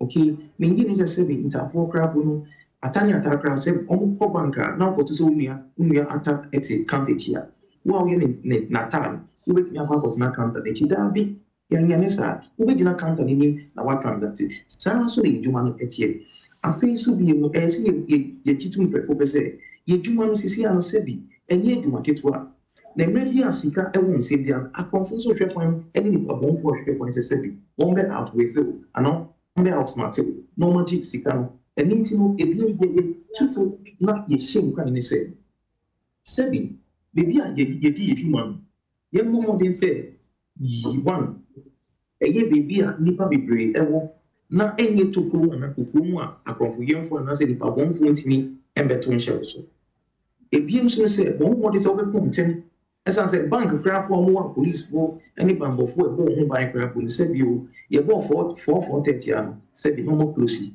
na obiara eye na de ebiem so se ye nim se bi boni beba eye fraud e bitimi isi ye nka se mbaba e bitimi aba e inevitable e beba de but ye ntimi reduce ni tie ba number of how bitimi afren eye 0244 300,000 that is the only MTN official number obi be frɛ nti obi frɛ sɛ o me frɛ MTN na nyɛ 0244 300,000 so so nipa no sɛ bi nipa no di atro on fee MTN don't encourage it ebiem so tisi omo de 400 number 400 no boy e ma sɛ bi sorry 419 number 419 is an improvement on sɛ bi opportunity side and avenue say why bit me direct timely consents ebeboa amase bi se mpo obi for the ekwa it means 419 0244 300,000 na eno beboa en amase bi Orejo so enkomo no de wo ye no obedi bebre because ade ni nyina gina wo so na wo kasa no so mo ye ntete mobile money vendors na edo so pa o ntete ne ye say one off ntete bi ana say ena ye wo age limit bi a wo so obi ena ye sa obie mobile money vendor anasa adwuma no na ebie mu nso security nso say ewo ho waka wo de ene allow cash out no de say enna musa nti aside de no e de ebie mu na moye because we dey are still me that one see me find it oh yeti o papa yeah yankasa wo phone so zoom so the last but you me fit the last aspect ni so bambo sem no se we security sem na ye be bo IGP ni Ghana police abaso se bi they are doing very well I see a comment you however Oliver Twist will always ask for more omo bo ho mo de je na so nim do metimi aye wo gi o so metimi ayero ho aye mo nti no we encourage them na ye strong so omo koso na omo ma surveillance no enkoso na face no se bi omo ma wanu no omo ni djuma a omo di banko no de mayo omo koso ngiri mu afesu mi se ntiti ya man ntiti pa bi ba now we say about ntiti man agents now we are now actively over 300,000 na se bi you say ba kofo ensa enso nya mini kata emti ye hwe ye be commend media e bi na mo ni ye akwenya mo dia ma ye e ya kwenya mo dia ma ye se de be ye bo se bi ama se bi ntiti se pata me ye dia ma sa education ya ye ma nya e ka ho bi e ya dia. That's why we encourage all agents to join the Mobile Money Agent Association of Ghana. Money Association on timely basis. We share videos, educative videos, and not church any engagements with the telcos together with all stakeholders. Every month it's here. We also a marketplace symposium and a marketplace engagement.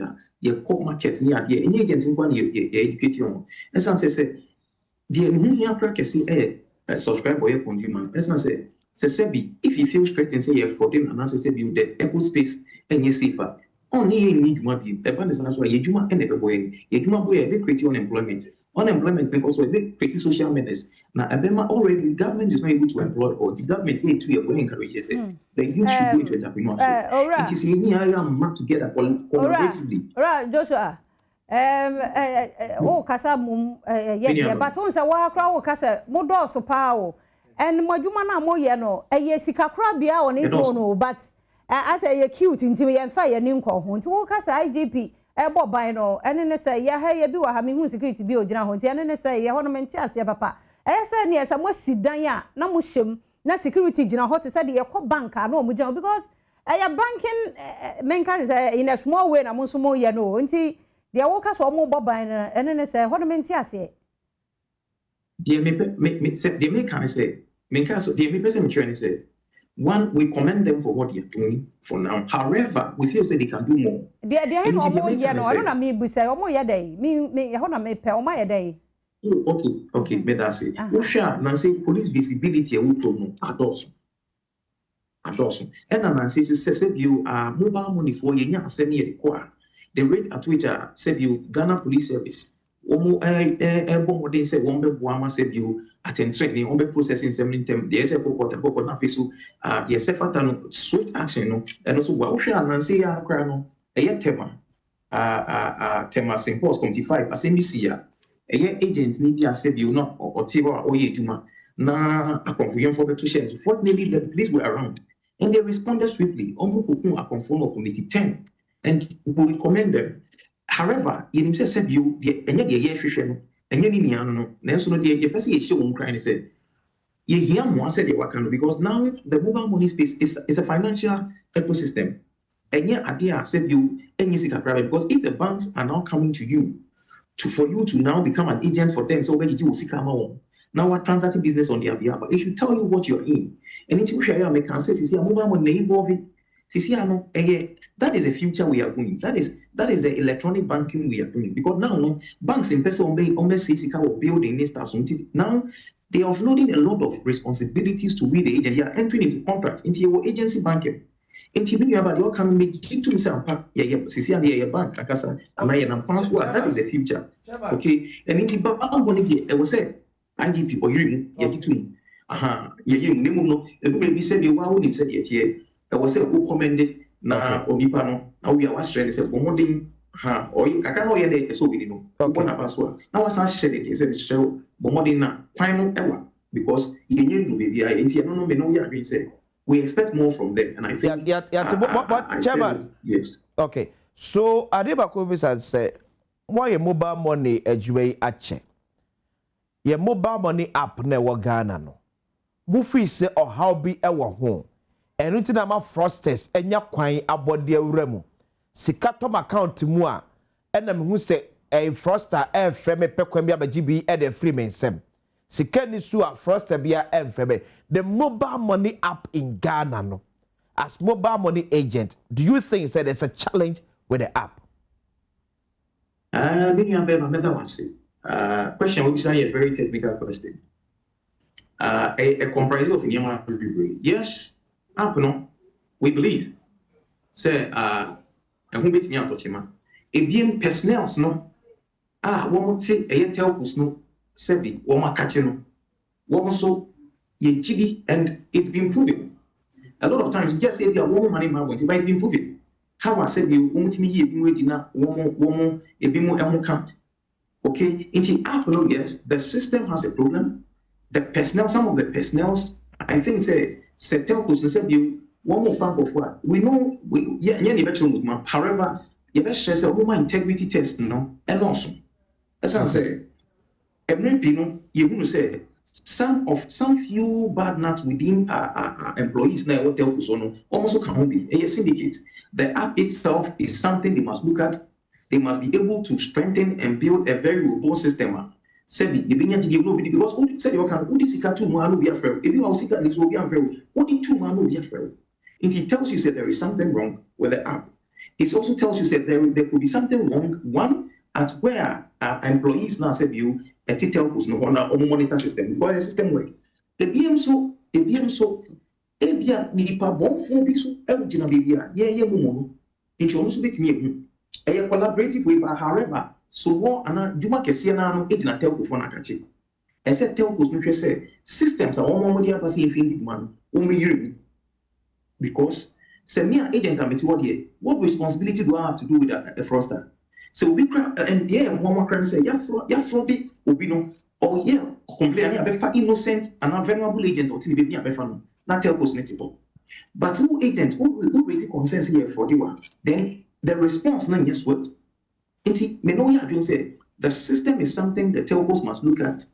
I think Bank of Ghana so was a woman na wɔn hwɛ kwan because now that is wɔn yɛ sɛbi yɛ regulators wɔn hwɛ kwan yɛ bɛ fa so a yɛ bɛ dwi ɛyɛ dwumadie na yɛ di ni sanse system ni deɛ mi nua ɛha ebi wɔ ɔkura ko a sometimes o sɛn kura network no etimi ɛdistɔti sɛ ɛyɛ sɛ o sɛn yɛ nankɔ nanso wɔn ni bɛ ba ahosuo no o bɔ sɛ na akɔ tan nti o dɛm a o yɛ na ɛyɛ sɛ ɛnkɔ no na ɛkɔ na ɛkɔ nti wɔn ni bɛ ba ahosuo na afei a transaction a yɛfa sɛ o sɛn 1,000 o sɛn 3,000 ebi onipa no so onimu bi a onim no o gyina sɛ o transacting business nti system ne deɛ ɛyɛ system a yɛgye di sɛ sɛbio ɛyɛ sɛ telcos na kasa wɔn tena ase na wɔn hwɛ mu and we believe sɛ ɛyɛ adeɛ a ho nya so mbɛyɛ ebiem so some of the staffs ɛwɔ hɔ so ɛsɛ wɔn hwɛ integrity test mu na abrɛnia no sɛbio bambɔsɛm ne integrity test ɛwɔ bia no wɔn mfɔfeele yɛso agents no so deɛ ebetumi ayɛ asanitize system sɛ yɛso yɛn mu yɛn ada hɔ na sɛbio yɛn expose yɛn ho bebree ana information a yɛtwerɛ no yɛn expose ɛma sɛ bi sɛ ɔba ne post okay ɔmɛ fanfan ko di bɔne okay mɛnkɔ gyina so ma na mɛ na ɔmra ɛsɛ afia mobile money asoma ɛka na bi amanfoɔ fa ne sɛ tra the first half of 2026 Bank of Ghana recorded say mobile money transaction ko akɔso Ghana 494 billion Ghana cedis first 6 months of 2026 496 billion Ghana cedis mobile money transaction transfer fear said it is ama send 200 ba send 300 ba send 100 no akeka bo mu anti enye sika ketua enenane and we share the whole of 2025 the difference between mobile money transaction and the bank transaction just about 5 billion 5 billion it's very bound so na fe o say tina no ka say afi banks no crash say bomb what mo a say omo money because me chairman there me no benya issue because eduma o chairman ho pa serious eduma ni gina ne so come on also yes you be fa obere do comments you be fa zoom you be fa phone course so the account to so account eduma dey betimi every pay you so dey e dey beba e dey tell me for so you bu omo da into the house for be brey e wo fraud way obi abodi ma e fraud of ya da obra ya betu aso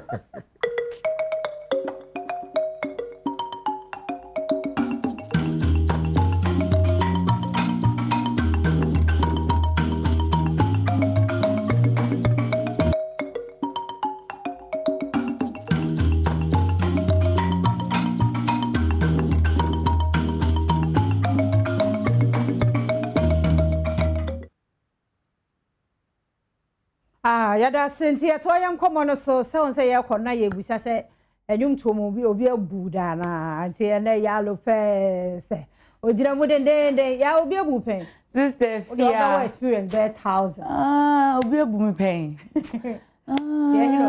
no really but omo try but I'm fat there's a couple new phone so oh bro na wa online when you shop no obi abu da online oh yes yebu me da afena makai o say experience o say mintua half na adeni bedru a na metua half na aka no metua we the next 30 seconds the number you are calling cannot be reached e de jeme fe kama me abro me so 3 days that is all sit you ha emodi o wo sit you ni nyina nsa no serious me ko na in the beginning na me yam hihye me nti na me ka che na scan so no so kakra so I was like meti me to have at least o rider no drew her na me tua de aka no o say yeah of course o beti me to have and na your ba and na dada me no and I check kakra nti I'm like first me dem nim say mema no na ya no mo yesa I feel the oba voice ne be mu na one make say na am say okay and yes I dey media half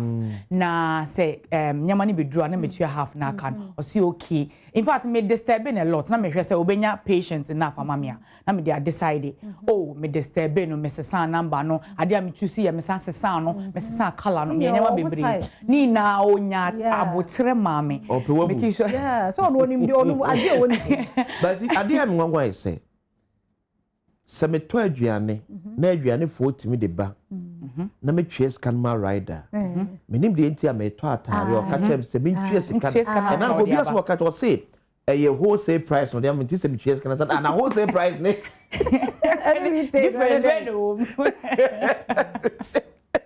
si wholesale enti se me twie scan na enema naba na no mo ye adwenkese okọ omo a wankasa eto nema no page no download the videos pictures no every honom no na be create page no the nyina every honom etu hu na so oh atare ma hu bi wa happen oh ni ma me hwe hanom and no issue the same price the same price na if you want banana no you say okay bi kura so at almost so dey so no aka to say cheers ka be pa cho say aduane mpo ye betimi asai ya mo cheers kan sa na receive ya minim de ti atare a wo de kwa bibia anya ne de so wo cheers kan sa na wakwa akwaje sa dia so be ni na ho obi amana ni na ho na nkomo aye dia no so be ni na ho ai momofo no titiru pa ye gina mo so enne esa mo momo ni da ho because menya sure say munyina akwa mo wo sa association I'm not sure agent no David menya sure obi a de ohia ne container ne wonya asase bi na obi de asi wo ebi mu de kra nya container umbrella but me see maybe if you maybe you queer me see any chairman maybe they can make a proposal to the chamber of telecom now or make sure say omuko no ebe binding for everybody to join so there be some security features be of omo join it so be join it there meaning said e share of one more that's it okay me koye transaction wa here ase me here deposit na who feel no nya call no nya anode me adwuma na wo mo ho e bank say yente e ho say e bank e mini bank ko sika pa ya na bi fa ho no na sa yen ya ye be ye momo no a ya bi na bi mu ya krofo wa hyeda to be ba di sika bum so betimi aye we ama no ohun se wota ya en operation ye no omo nya no just a day monitor 3 months no dey aye e bi 1 year kwa no dey monitor obu ho oba bi o me ni akwasi na bank kwasi na ye na bi gina chiri nyina ya monitoring enti chairman security na ye bo mabaso momo no ba bo mabaso bat omo ho na security person bi anyina ho me wa by na wa so obi gina ho ento de yemfa ahosope no to aso chese momo ne ya bo me kusa but me ginem ahosope so ne ebusiafo me din ya Lopez nene tena nkofo frauding nkofo ide na chese ye wo frauding system num nti ye surround them with stories emu din na enwanwan so na ya papa ajagraja so I think some time ago not our news about lookalikes here by Ghana ya kofo yo mo say oh me say Kim Promise oh me say Kwame Eugene oh me say Nenso Shatawale no mo say lookalikes I think so mo so be forming some ekuo bi na from who lookalikes movie boom na bako enya sofo ajagraja kasetia na onya ne kasetia no promise ne say obekire no baby a where the pepper lies and anya na omka no ai oka say obekire ni bibi kitwe bi na anche na guy no ne parents eba abonten social media ebe pacho so for ye pacho na oba no onim de oye nkola aba genzies aba ye ho ahometi o but ye kwotie asam na esi ye ne ba ye beto conversation so that we master adagraja ebisamase maintain you never me am mommy eh you are prophet never me am mommy never mommy we are dangerous rough that's right I can't be no na you too late na for us e can't go for yodium yodium what is she what be she problem be no oh now look alike no way there madam look alike can promise look alike no but the robots no way there that can promise look alike no papa but the robots no way there me tell us one near what are so the case me say what we do papa na but the robots no way no way na papa NC papa why be anye enkosi da ben na ngwase ye befetew afra hontuma enkosi da ben ena we man kwala nkoto di woni mai fom papa bunhu at least wo de sesika na wo de so pa wo de pesika wo de bunkrofo se na wo de bu me wo wi ame no wo de bunkrofo bokro no ko wenim obi anse wadwuma cause Ghana no me hu se bebe na yo ma because within the Samuel Nogro me bani Kim Promise look alike okudi ajagraja tem eko challenge no ma ajagraja so ebu ni dua maybe abono enyano papa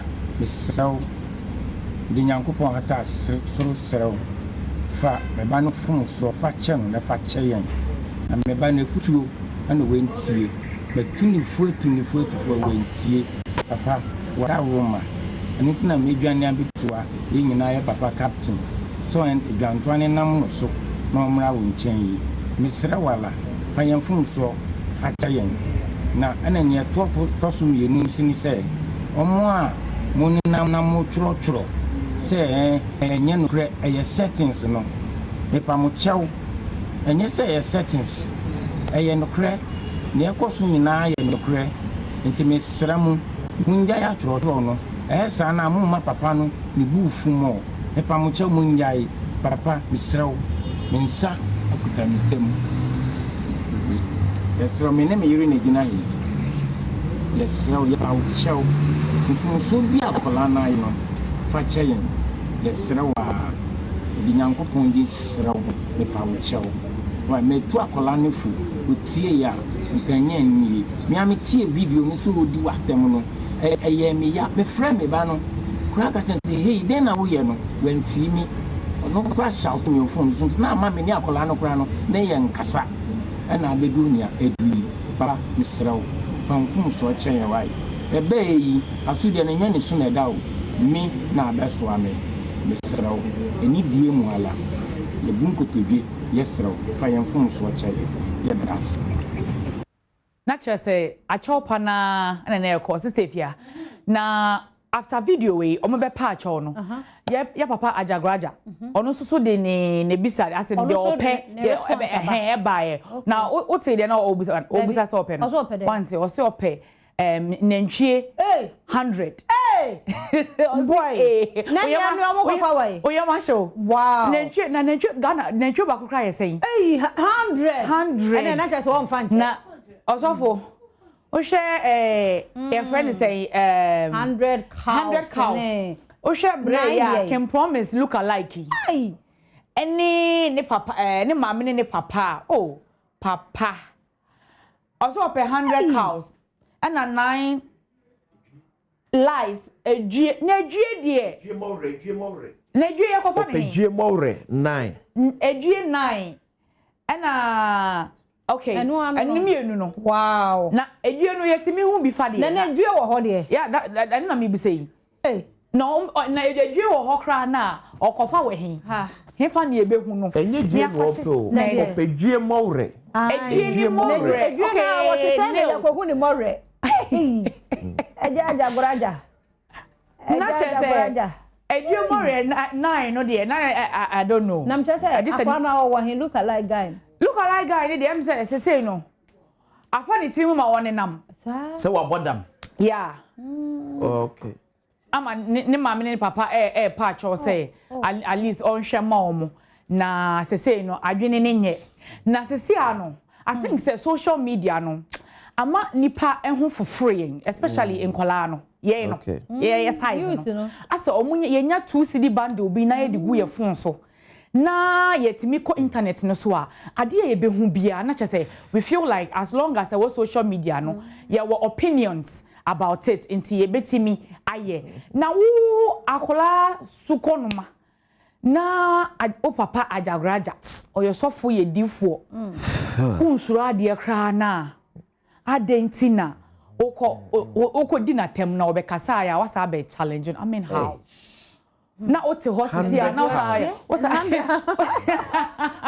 we are youth say ya ponche krank ya consider and your contribution na nantwie ba akokra oti aduane abebe aye say yehowa na usa ya babunu na ote ho na say utimi construct nsem tonkofo tirim atwe omfo so sika na wo defrauding kofo yeti wo sesi obi eguso ye plan obi te ye we whole rooms kofo te wa laptop sisi wo manim wo mo da be ka numbers ni bom nti wo bo number no 0244 no ke ka bi bom e dey ya numbers ebefa ba ko befa ye wo number e dey ebefa efa ya no so aso no bi afro say o free ayi MTN or fro and I'm saying MTN bro for can you imagine how I am no your man na go frɛ ya ko frɛ MTN Osu branch manager nobody Osu branch one or more friend no ankasa the branch no oya manager ni ebusa de say MTN for na fro can you imagine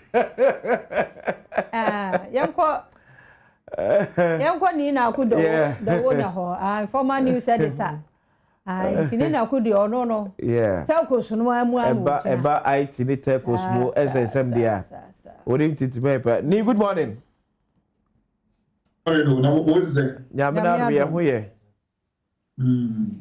omubu ni tira wantimi ansa ni mobile money ama nana wo ze ade omubu ni tira wantimi ansa ni mo na ama nana na se mitisa se wuka usho china mo o di sa ko ni na se majai ni se ni mo bia ni mobile money fraud na se papa we ye friend say Jonewa bankers associate president yeah on president ka ono wa be kasa about fraud every o joy yeah borrow money na say ya bu Someone in our Casaria. There's somebody. The mobile money fraud. If you say as on mine, you enough to deal with it. Oh, I mean, technically, yes. The stakeholders now was system, telcos, banks, in fact, technically, a more issue. Okay. But in a lot of ways, on my idea, the various technical steps that some taking now, just say now, protecting. But the side now, I say as a technical side need to be protected. Need say social engineering. Social engineering, they say. Se ni obe so obo obe yusu wa obe fa wa wusu no dey area enu telcos ni ka come to be protected this education na this my education okay funny say obi afrɛ or say offer every bank na first of all number obi afrɛ number no ka kwa unim e bia so unim bank number yeah who say enye bank no friend but you find say wunni so was wunni bank number it's a part of education say that is a wunni until your friend na so say oh me your now regularizing bank details yeah and your best send you number be yes I won't know number for pin number no count na for send me back na yeah I mean ni any person ya say who send it obeyi ni onu send you na every na who say pin number ni na odi area wonti enu sa offer wa usu en odi we are nipa no be ka say ma send you OTP ma send you one time password nipa to yeah regularize you kasa mobile money wallet amount nti send OTP no ma na en fam boa na wo send OTP money pe odi be access wo bank app and we friend say more money app now odi are taking over where now all your transactions on your behalf. Oh baby, now send you prompt to be said. As I say, we tell scout we say, and for pay to so. When him say, who your transaction here, and the other now, ni na no to say. So engineer say, omo fa, kwa be very so, omo use wa no be there ya. And there technically, tell us to me nyawo hwi. Bia, and tell us to bank to me nyawo. Nia, on back to me ya say. Social cyber security. So cyber security, per se, you finching man. Okay. Ebema, you can your customer experience on the platforms. You know, ebe say, just say, who can do for Serbia? What was? And I'll be asking this camera. Now, because of security reasons, the team, ebe can say, oh, I don't delay less than 10 minutes. Okay. And delay just 10 minutes. Now, I'm moving sort of, no, just for say transaction way. Oh. Ni ahuma na te instant. Okay. Instant internet. Now, for us, social engineering. Nobody yeah. Okay. But in Massa about Hormo ABM, yeah. Quick, maybe say, yeah, amount for some of the fraud a text me omta ede eban. Okay. Em se fiakro uno bi send ma no. That's what send mami o. Ah okay. You dey bu. Nipa no bebu no. Minimum no. Aha, na send like. That's just say digital no. Almost omu ye juma pa. Nipa say hello, good evening. How are you doing today? Oh, I wanted you to assist me with some cash. If you don't mind receiving it back by tomorrow morning, please. 1,500 cedis, I promise. Wait a median. I promise to return it back by tomorrow morning, please. That's all. I'm one besia. 1,500. Another one say hi. This evening. Hi evening. And how are you doing? Debbie as almost how are you doing? I don't know what you're doing. How are you doing? No, and if I say I hope all is well. Please, I wanted you to assist me with some amounts to assist a sister, to attend something urgent. If you don't mind receiving it back tomorrow. Constructed receiving it back tomorrow morning. Can I get like 500 cedis to her now? Just say 028. 05030 93 981. Okay. Daduga. And it's Vodafone/Telecel. Thanks a lot. Or they amen. And what's a hand? Hey, emoji or the assembly. Oh yeah. Naturally say, I don't understand why. I don't even know how this thing came about because say, is it the numbers that are being leaked? And I say,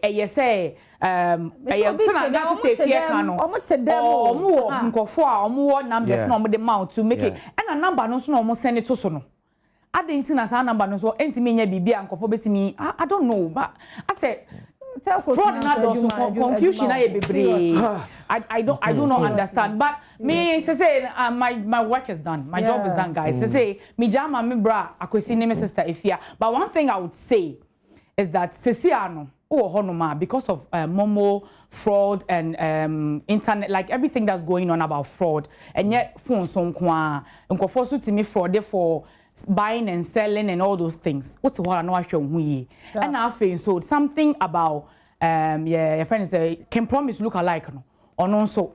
Yan for into your home for a mebu na ya ba no say nya platform kakra bi e gina so ne nya small like 5% popularity a ya ma ya man nkwa yetirim na ya fafo na yen kan de pebia because at the end of the day I was so sure say obi de bechew obi infan chew and you can't tell the odi bechew ne the infan e bia na ofi say ya papa ajagraja ya sofo enti no odi beche no but unni ni tirim you cannot tell the reasons why anya de obeye enti no me ja me bra pani akwesi yemkwai yaira sibekama for say Kelchaco toothpaste in the for so be choose there be amanya Kelchaco toothpaste isa say no any apostle ahodi ewom ye de bidie na aye ba ka to say kan tete ne de bidie ne gu body tire so ye de atwe senti wo hwe o se sa akola no bremu a siri fita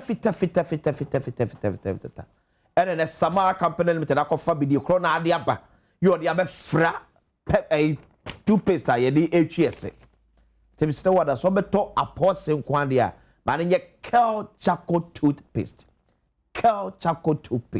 ene papa no supermarket bi abeko bia nsa beka bia to wona pedodo atu ato efe 0246 864 798 0246 864 798 and 0501 454 462 0501 454 462 Kelchaco toothpaste or say happy smile. Compute Ghana Mobile Prime Week also NM. Yes, to mobile phones brands we nyina ebi. Our Compute Ghana nenya chede. Receive amazing prices. So from 27th of July to 9th August, sa mobile phones brands are boy. So utimi etomu bi and free Compute Ghana. You enter into a draw to win amazing prices.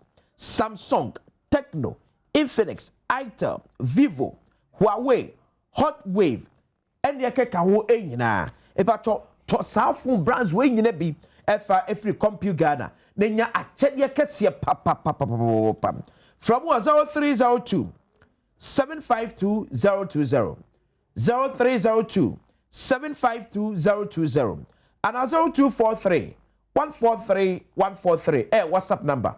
WhatsApp number 0243 143 143. More brands, more choices, more rewards. Compute Ghana passion for technology. Ni mesabu akwa babiem. Ni dako. Yeah, no. Okay, so ni enti se education na yeah. I say education minimum. I say on and off. Asemsia and a tabe ni gidi. BBNC and I say look at it say ya see ada. When say na nso huna. You see, but with mommy, for instance, on message is not letting you read it. Yeah. Also, omu can say message ni mono. I said omu ti brofo. Yeah. Enyampa. Omu sheda na omu children wrongly. You see, because that was not certain systems be banks near. I'm not systems be certain words. System who certain words. But omu to me will say, I deal with a fraud. Into omu sheda actual wrong English. Omu spelling mistakes. Say ebe BT system. Into my end that I will say obi person real that's or send no message. What your wrong words and not wrong spelling. A mistake. A intentional mistake. Say ebe I would be BT technical system. Okay. With your mind can change. Okay. Education. Mami kasol bencho. Me share mami bi ena ya different. Certain no names are different. But I mean, it's like suddenly, I mean, Michelle, I didn't tell baby. Now, me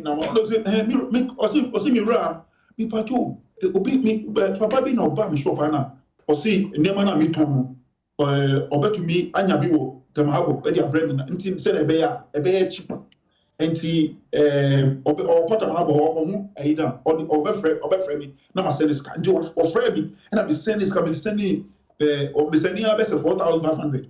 Say I don't or say I be sending 1,005. Now fan can no fan 20. Me na send ya there no kono. As me so na me man no so ma catch me say de bia say say no me ya omo ma biska bi na de. Na me say sa so intim na me say omo fra o so omo so be friends say omo fra me no kasa. Okay. Guess what? Omo fra ma me no. You know, say that mami no from. You see, mami no from. Mami from. Mami no from. Guess what? The ringtone now also. Ringtone now mami phone so here. Ringtone say, more bin dada. Don't young more bin dada. We say, fast cabra. Mami yes ma. Mami ni tiel one assume de bia. So enfa. Enfa no nyo. Tiel one assume de bia. Into ono kinu just enyo ono na yene neka okay so education I will say education campaign because the telcos are always on radio talking omo ye adverts omo di education material omo di ringtones every money eno dey wo bia maybe they have to recruit more people to in fact call the communities. You see, call them look at various communities and the various kinds of publics. Any the kind of education programs or structure home it is just go on and pay attention. Yes. Okay. I need the mafia mankwani tamaklo. My office girlfriend. Oh, it's a major long time because who may be a nam cry.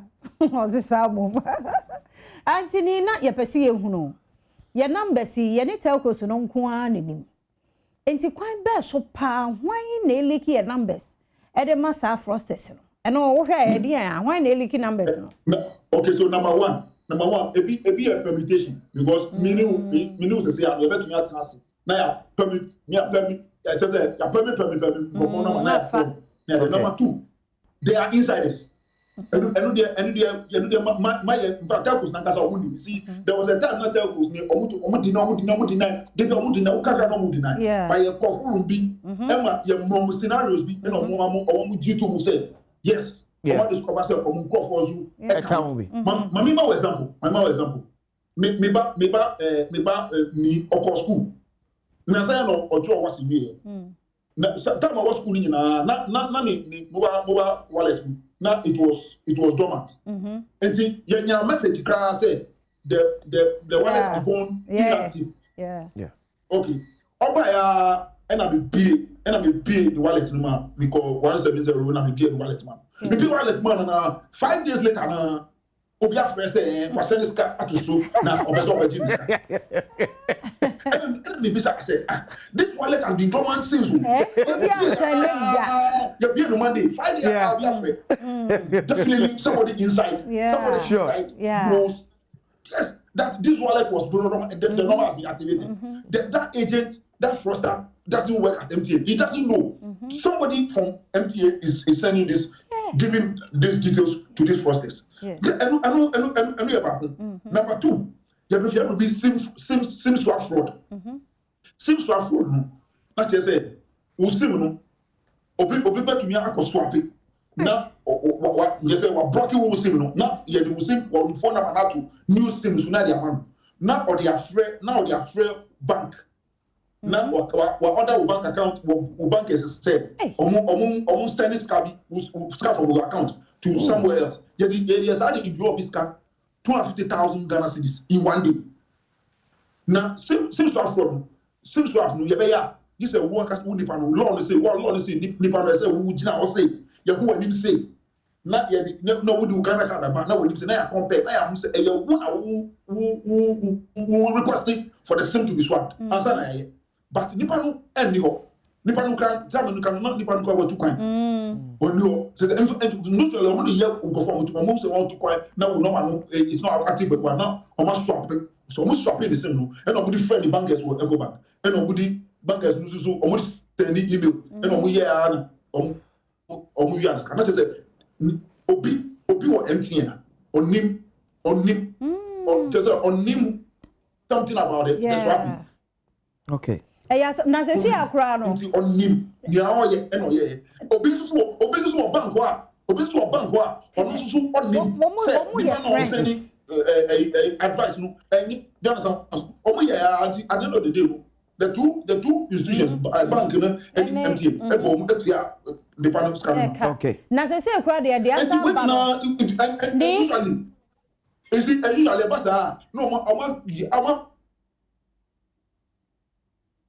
but the insiders, the insiders, they are na sesi anso so online sesi bibia digital ya de yen card ya na ye business ya di bidwa ya de toto ade afi wo bewie no ya se ya atwe obi de me director wo gina ho within seconds no na ya twe ne sika every account mo anya say ne mobile wallet so enti anu so ya hwan no how it is say ya be dey you see okay enu sa no bia somebody you see it can be various ways bia obi expand actually pin na ono akasa agwenko so wa hwedi oni and secondly so uko bi bank account je wo bibia from indemnity, there was some indemnity clause be who send order say any advice about through your email account you email address they should honor it so we banks for most banks we say transaction digitally on your phone digitally based on your phone now you see the maximum of 20,000. But we get transaction through your email. It can go all the way like up to 250,000. And say, oh, and say inside of you want some names that email address. Not so much to me hacking. No one use email sending mail. Emma bank now. The bank, whoever is receiving that mail will see the mail. They say, because indemnity clause they say, honor any what do you call? I mean, I'm trying to put it paraphrasing. Say honor any advice that comes from this email without questions. It's not just say yes. Because what sign as far as your advice is concerned, once it comes to one night. It is not indemnity clause. Bank can be advising me. Bank can be advising me say, that is dangerous. My idea that me now saying because be omo can say be more. I know be Me want to go give you catch say, hey, don't give that thing. It looks like you see, it is intended to make things convenient for you. Yeah.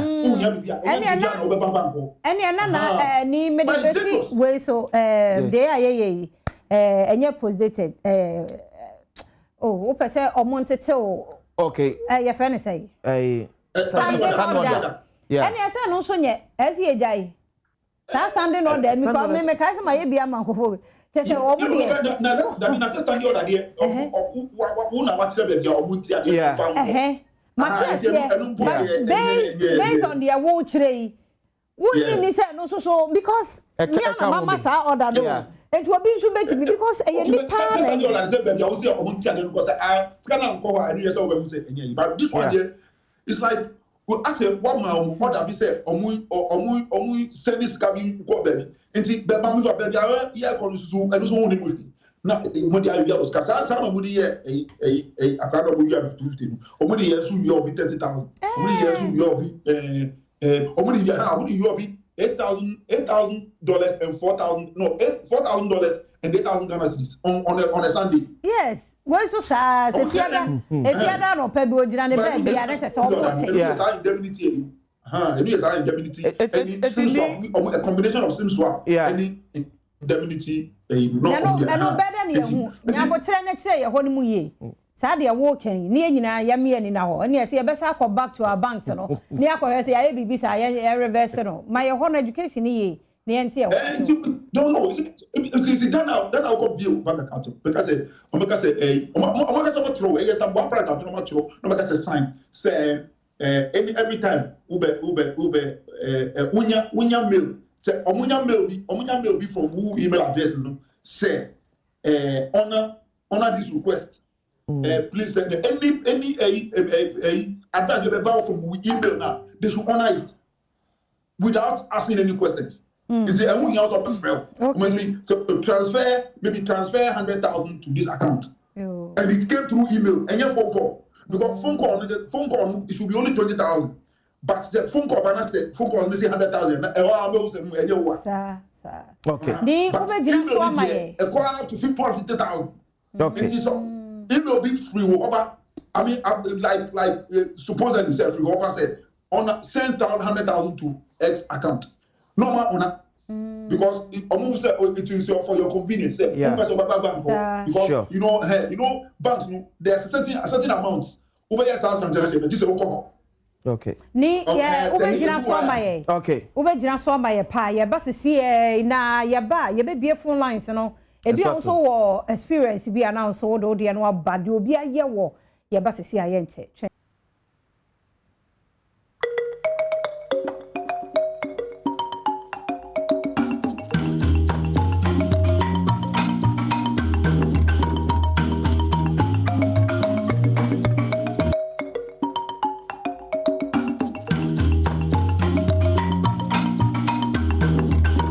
Yada say ya mo akwa ba bi me Adom TV Badwam na o hwe na dwumadie no nyina gina scam nom ne fraud e koso aya fraud mrewe wo ko for my so aya semu nti no nsa ne ni na ku kasa samodo wo na e di enkomo nti say ya bi phone lines no bi anso wo experience a ya ne momo agent so chairman yeah mo chairman di enkomo See be our challenge 030221701702703704. Say Zoom so and our person join here now. Na yet here won't so dear will be a boo. Yeah. Say the other ball, but deal with me dear. One also a contribute face a bit me up bois. Near you know bit me actually and we're through near a step ahead of these criminals. Then yes, idea. Mobile money vendors now so crown apart from the chairman that came one also. Yeah.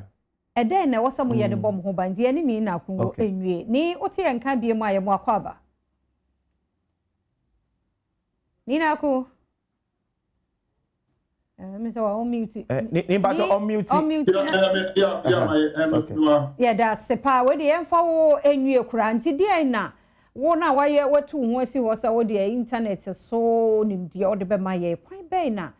Yemfa so ni nyina yemo ye ho buy from mobile money vendor any banking sector no e de ne nyina yenye se be ya ye begye ye ho afri nipa bonfo yi nsem Some American who say, do not near Gofodi as citizens now near social engineering.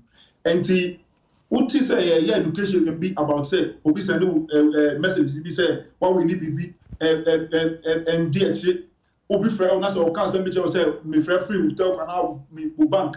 And the person who say, Madam, who name Nipana, 30 line, MTN for the leader of Mukasa Munama 0244 300,000. Banks use what numbers now. Okay, ni mpacho. Ya na wo hwa say 540 be ono ye hwan dia. 0540. There be 0 ni ho 540. 540 no a short code be a MTN short code. MTN for no mo ade. We short code and me name said a task and fraud messages now. Oh, there be and send fraud, but yeah, na send a message baby like reward no me ade. Well, and also say the law allows said or what you met to me as a messages be as a moody advertising. But over to me MTN I will catch him say you want do not do not disturb or something. Do not disturb. Yeah. No, my guy who send it. Na ya na why na small mo say o mo fe numbers na mo no mo send a message. Ba ku bia ba MTN for MTN for Castle and say every agent be so nobody you say e wo mra kwan so because the NCA directive no HSA Omo send me a message be and catch say koye bibi ana koye bibi akapa omo advertise bi akira o say na wo ho a enu de omo tuna aye but omo send na say no bibi say yes we so na fa na press point we so na fa enter bibi enu de okay lord say but when mu de you say network resolve dial 415 star 415 star 123 hash and buy your affordable bundle near the one over here. Shanty have. And the message at your product as MTN.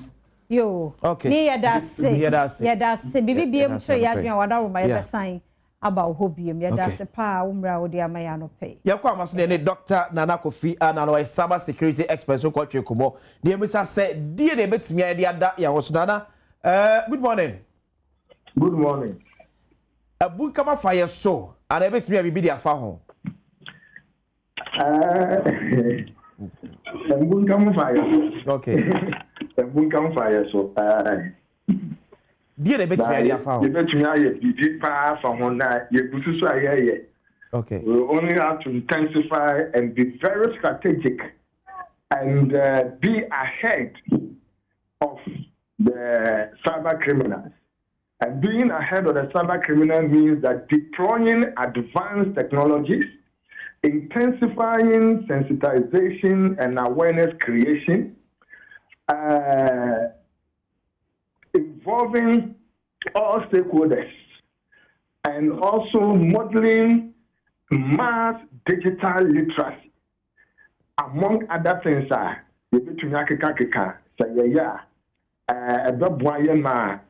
to say, we can close our ranks, okay, so that these criminals will find it difficult. The caveat here is making it difficult for them. We cannot stop them. They will not stop operating, but we make it difficult for them. When it becomes like that, the amateur people will fall out. They will stop. It will reduce their numbers. So that should be the strategy. And sometimes, if we don't strategize well, sometimes the strategy is stopping them. You can't stop them. You can only make it difficult for them. Because that is also somebody's business. So you make it difficult for them to discourage more people from entering into that industry of committing cybercrime. Perbabia Ujina as a senior lecturer at Ghana Communications Technology University. Did a bit me amana difficult senebeya. Frosted sibet me a system akos we di nyasa. Okay, so I was sat first from education, awareness creation, and sensitization. Like we are doing, and I know that when I used to be at cybersecurity, and I think they still do it, but it is not sufficient. It is once in a year. It's the month of October.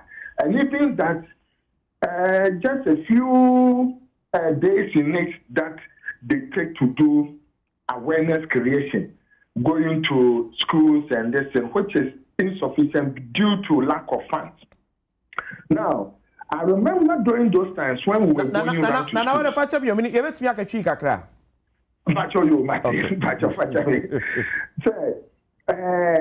awareness creation, education, no, and no here number one, because your cyber security are the most vulnerable point of entry, individual. Okay. Me and me cram my phone, me and me cram my computer, me and me cram my laptop, no. Me need the most vulnerable entry point. I sign a system no cry happen. The vulnerable entry point in a say. My knowledge, me limit here, me work effort if you get a criminal, and how I make see a criminal, and if you get a here, pa. The same data fight, meaning the other form. That is, I will call you and I'm near my new cry here, new phone, not the amount in the back. Yeah, but my passport, but me in the money, na money. I'm only 3 more fast and a bad year. Now, what fast year. But one pound no, or the actual trim, actually, no what's in not the account. But you say, what you know, and I'm saying, my men and a papa no work, so you dear if you did you soon won't work for me. Okay. And on to no matter you feel so way get your BBA, but a BB. And now, no, using some of these platforms, and say usage, in terms of in your friend user friendly, and user friendliness, akwaso. And see, yet the almost so much church almost so, oh, mammy, open so we use a car. I didn't cry, Oka, what press her. No, I can't crack, no way, yaba, watch and crack. Yet so one can start to meet you and say so more you swear. And when you reduce up and trim point, okay, you broke up. Ya block sign and trim point into moon to me for and friend your music and friend your money. Okay. And Emma, education, that is a digital literacy, a cost a bill reduce entry point of the cyber criminal activities. So they will reduce from the human side, and see, move to me so easily. Then they will move to the device itself. And I want also know, and I'm saying, minimum dear say app na me download, a fine information. Yeah. They call before from minimum someone I download can't free apps.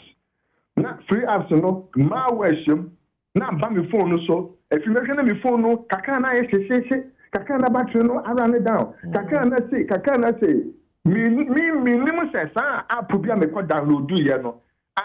Free and I be and then yes, and someone who do the technical education. Now, general sensitization and mass digital literacy. Now we are moving to another level. Church what and no maybe a when it comes to using the device in Ankasa. Has to do a for example, I don't know here you say you will be dangerous permission and normal permission. Apu bia wo use bia no obebi south sad permission CB. Now, some of normal permission, which is all bia or say a woman obese no notification. Now what you normal permission. Dangerous permission, e bi say access to your camera, access to your contact, access to your audio. When we now among others dangerous permissions. Nana mebao. That's a old download app be. Nebi sao say opeso access to contact. Opeso access to voice. Opeso access to name be or someone that way pa when approving it. Yes. Okay. And I'm going to say, access no will be sour no. So what man of kwanya also ma won use app no. Sure. And you know what you do is say your church or one at church say woman of kwanya from time to time no and so we monitor. For example, what is a location. Say museum location ding pa I put it off. Okay.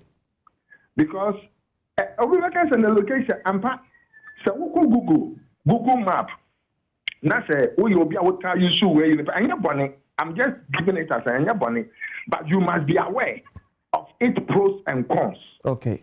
Google see now map no location that I will honor. What can say my movement and area there will be over a bit to me a trace baby what call we are seeing amount. A bit surprised though. Woko Gomwa, woko Takrade, woko a friend Zambia, woko Kenya. And then now we need none time I would call Wayna because we location were on. So far as I walk on the Google F map or no, and you would communicate it. Now, how dangerous is this? It can be dangerous when you are a target or tomorrow you become a target. Okay. Obi a power your money. And to movement in and that also comes to another year. And no, my friend, ignorance in sharing content about ourselves. Nana is saying this issue of mobile money fraud, bank fraud, cyber security fraud. As a nation, if we see enough, see a amount for no buying. Eddie free these frosters one. My fancy government side. From the government side, the main thing government there, the back say, or born home modern to fight some of these things is to come out with a policy or a law. Now, 2020.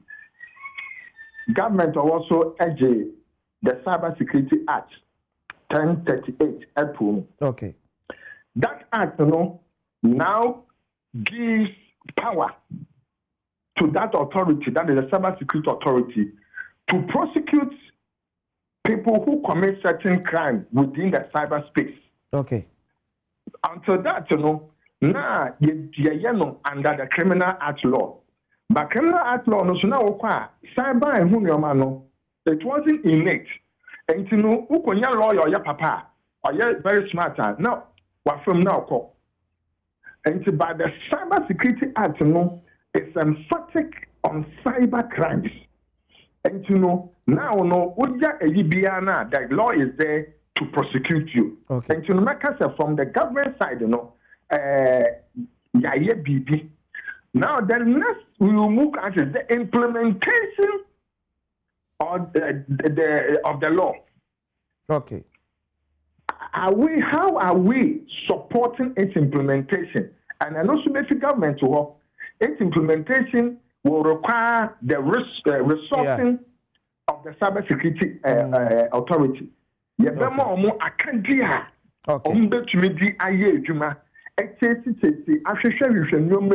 Na amwenya prosecutors are able to me a follow cases with digital forensic evidence. Dr. Nana Kofi Annan, kumebesha da duwa studio. Ni abetina se ni evura the Cyber Security Act na kasemu pa eye ni ahwe ba bia selus and bi oba bia ko betimi afa so betimi atite ni na Ghana for me at all because e say there AGSM Dr. Nana Kofi Annan obi a wabenim de eba abefu kwa fa so eto nkrese we IT expert evia na homra sa ya na homra na ya na homra na ya Robert was bedwam nie ya ba isi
wono mawo ananya la wono alese wanona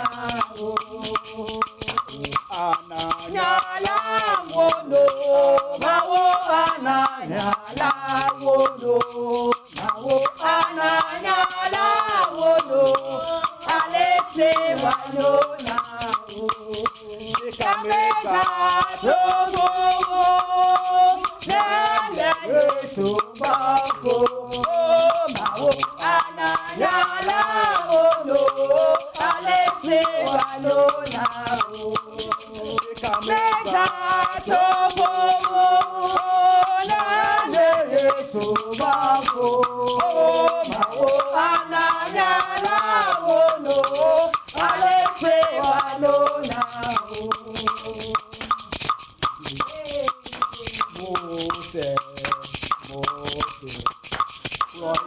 Yoikana, Nezokana, Yado Abadi, Yawazola, Yanwego,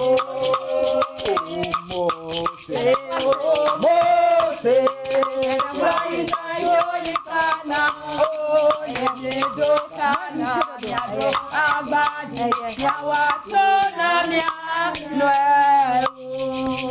God is sufficient. His grace is sufficient. God is sufficient. His grace is sufficient. It's one more no, God is sufficient. Bobo group. And then they share one we come on the second time on my baby. Hey, from the Asanwa. The last time no we share war. Buko. Asanwa and now prayer I was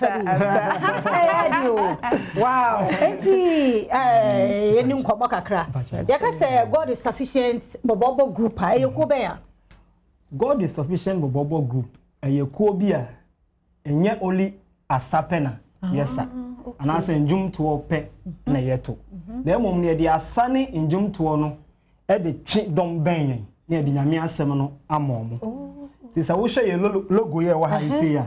I say rich Africa, share Christ and multiply hope. You see, ye nisusunya ye de nam ne say ye betumi de asem no e de ama oman Ghana na aso Africa man na anso. So wish so a globe ha we are seeing na so beti yenka. Nti ye gusu a every August bia no ye kokro foforo so e keka nyame asem. Ama wo for how many years? Ye started 2024. January. Oh, okay. Until I found January. January. 2 years. 2 years. Wow. My idea. Until last year no moko here August no. Last year ne kwa juma kokobe. Juma ko moko here dey. Ye de njum to ne nyame asem ya ne ye de ko. Ada ya sorry bia na mufra sorry ana different churches. Different churches. Even drummers number kan obehu si ye do. Yes, we do so hu. Nti kakra ya ye back. Kitwa ya cross my idea. Wow, till last year moko yi ekoka nyamsem etfo nyom. Ti munya akra. Inya akra. This year ye ko Aswansi Central Region. Aswansi Cape Coast side. Hona moko August year 28 to 30th. Okay. Hona ye di ani akere. Ti ye di njum to no betwe omu nyina aba. Na ye di nyame asem no. E di amo. Enti se munya omo a mo twe omo ba na obi akwa asori opa na. Ye sei na ye ne omu kasa ye di omu hye asori nsa ansana. Yo. I see. Jumadi a ye di. Ti ya obi sponsor mo. En hona ye asem no. Ye wo ha no still no hia sponsorship. Say to me ba mayan bibia be ye kama amayan. They say what me atwe akra ba say 2 years. Even ye konso a nyame adom ye obi on mayan Bibles. Nti ye chiche Bible. Say me nka endi enkan wo ye ho a. Bible say ya che be ye say ebedu apem 1000. My dear. They am follow up there. First one for my follow up. I'm not so far sorry. No more ka go ho. Omo ka ho bi. Oh, okay. Follow up. And I even po tem ya kokko kro bi kwa so ansana we no ebe jina nkasa. Hey, cut them young, Auntie Madam. Eko penny. No, on Johnson nyum net ho ni masana sa. Oni masana sa. Na de am spirit ni ho so be sa. Ka drums no ho one crowd of drums na make. On package way. Ope de mo dro. Wa no bi person obe join a, better no wetimi a join. Obi person obe join a, ye bi ensema mo bibiara. Obi o person o join ye bia. ya ready say ye begina to mo number bi o mbetimi afre na mo hia ankasa mo akra ha na mo free akra ha na mo old botiano oh okay old botiano na mo wo mo ye meetings brebe na mo meeting Sundays after church ti ho na mo susu anwom no ye susu anwom ye bibia nti bobo no na ye say agbenyum nko na mo to ho ana ye too fancy njum bia ntimi ye de to ba head ni agbenyo yes agbenyo fa say mix na wo ye de ni me patcho me agbenyo sharp but ono de oye fancy no chese me patcho de we are ka say na couples to me join ana couples to me yiru yeah ana wa ma ntimi amba ba wo mu mutimi e ware wo mo mutimi ware betimi aware wo pese wo ba na wo ba ware kra wo de ebra ma wo mu but most of us no be anso wo ni kun any na nyina yo mo ya de times o say Sundays every Sunday time be ya wo hin church ye share 4 e wo the same botiano old botiano old boy okay my number no na in case because old botiano say hustle maybe all my direction corner meetings no course okay yeah meeting no Church of Saint premises Church of Saint International Odru old botiano bisa sorry na ubia be chere no okay your number is 024 057 6483 024 057 6483 eno ano no na mo gigi diu sana your second number no so ye 0550 291581 0550 291581 okay na mo gigi diu sana na mo gigi hwe afi na yegusu aye pese sisi ano aye se ye de no kakra mo twi akra mo nyame adom mo ade ne rap ya bia wi ano no mo nwum no ba ko nka ho enti no God is sufficient obo and I say kadiri tia amampa kama prokotin tia eri kinni na ya da mose next week en kwa wode wo ho a ya be se tia Yesu gale na de woge eti sande Yesu sande Yesu gale na de woge eti sande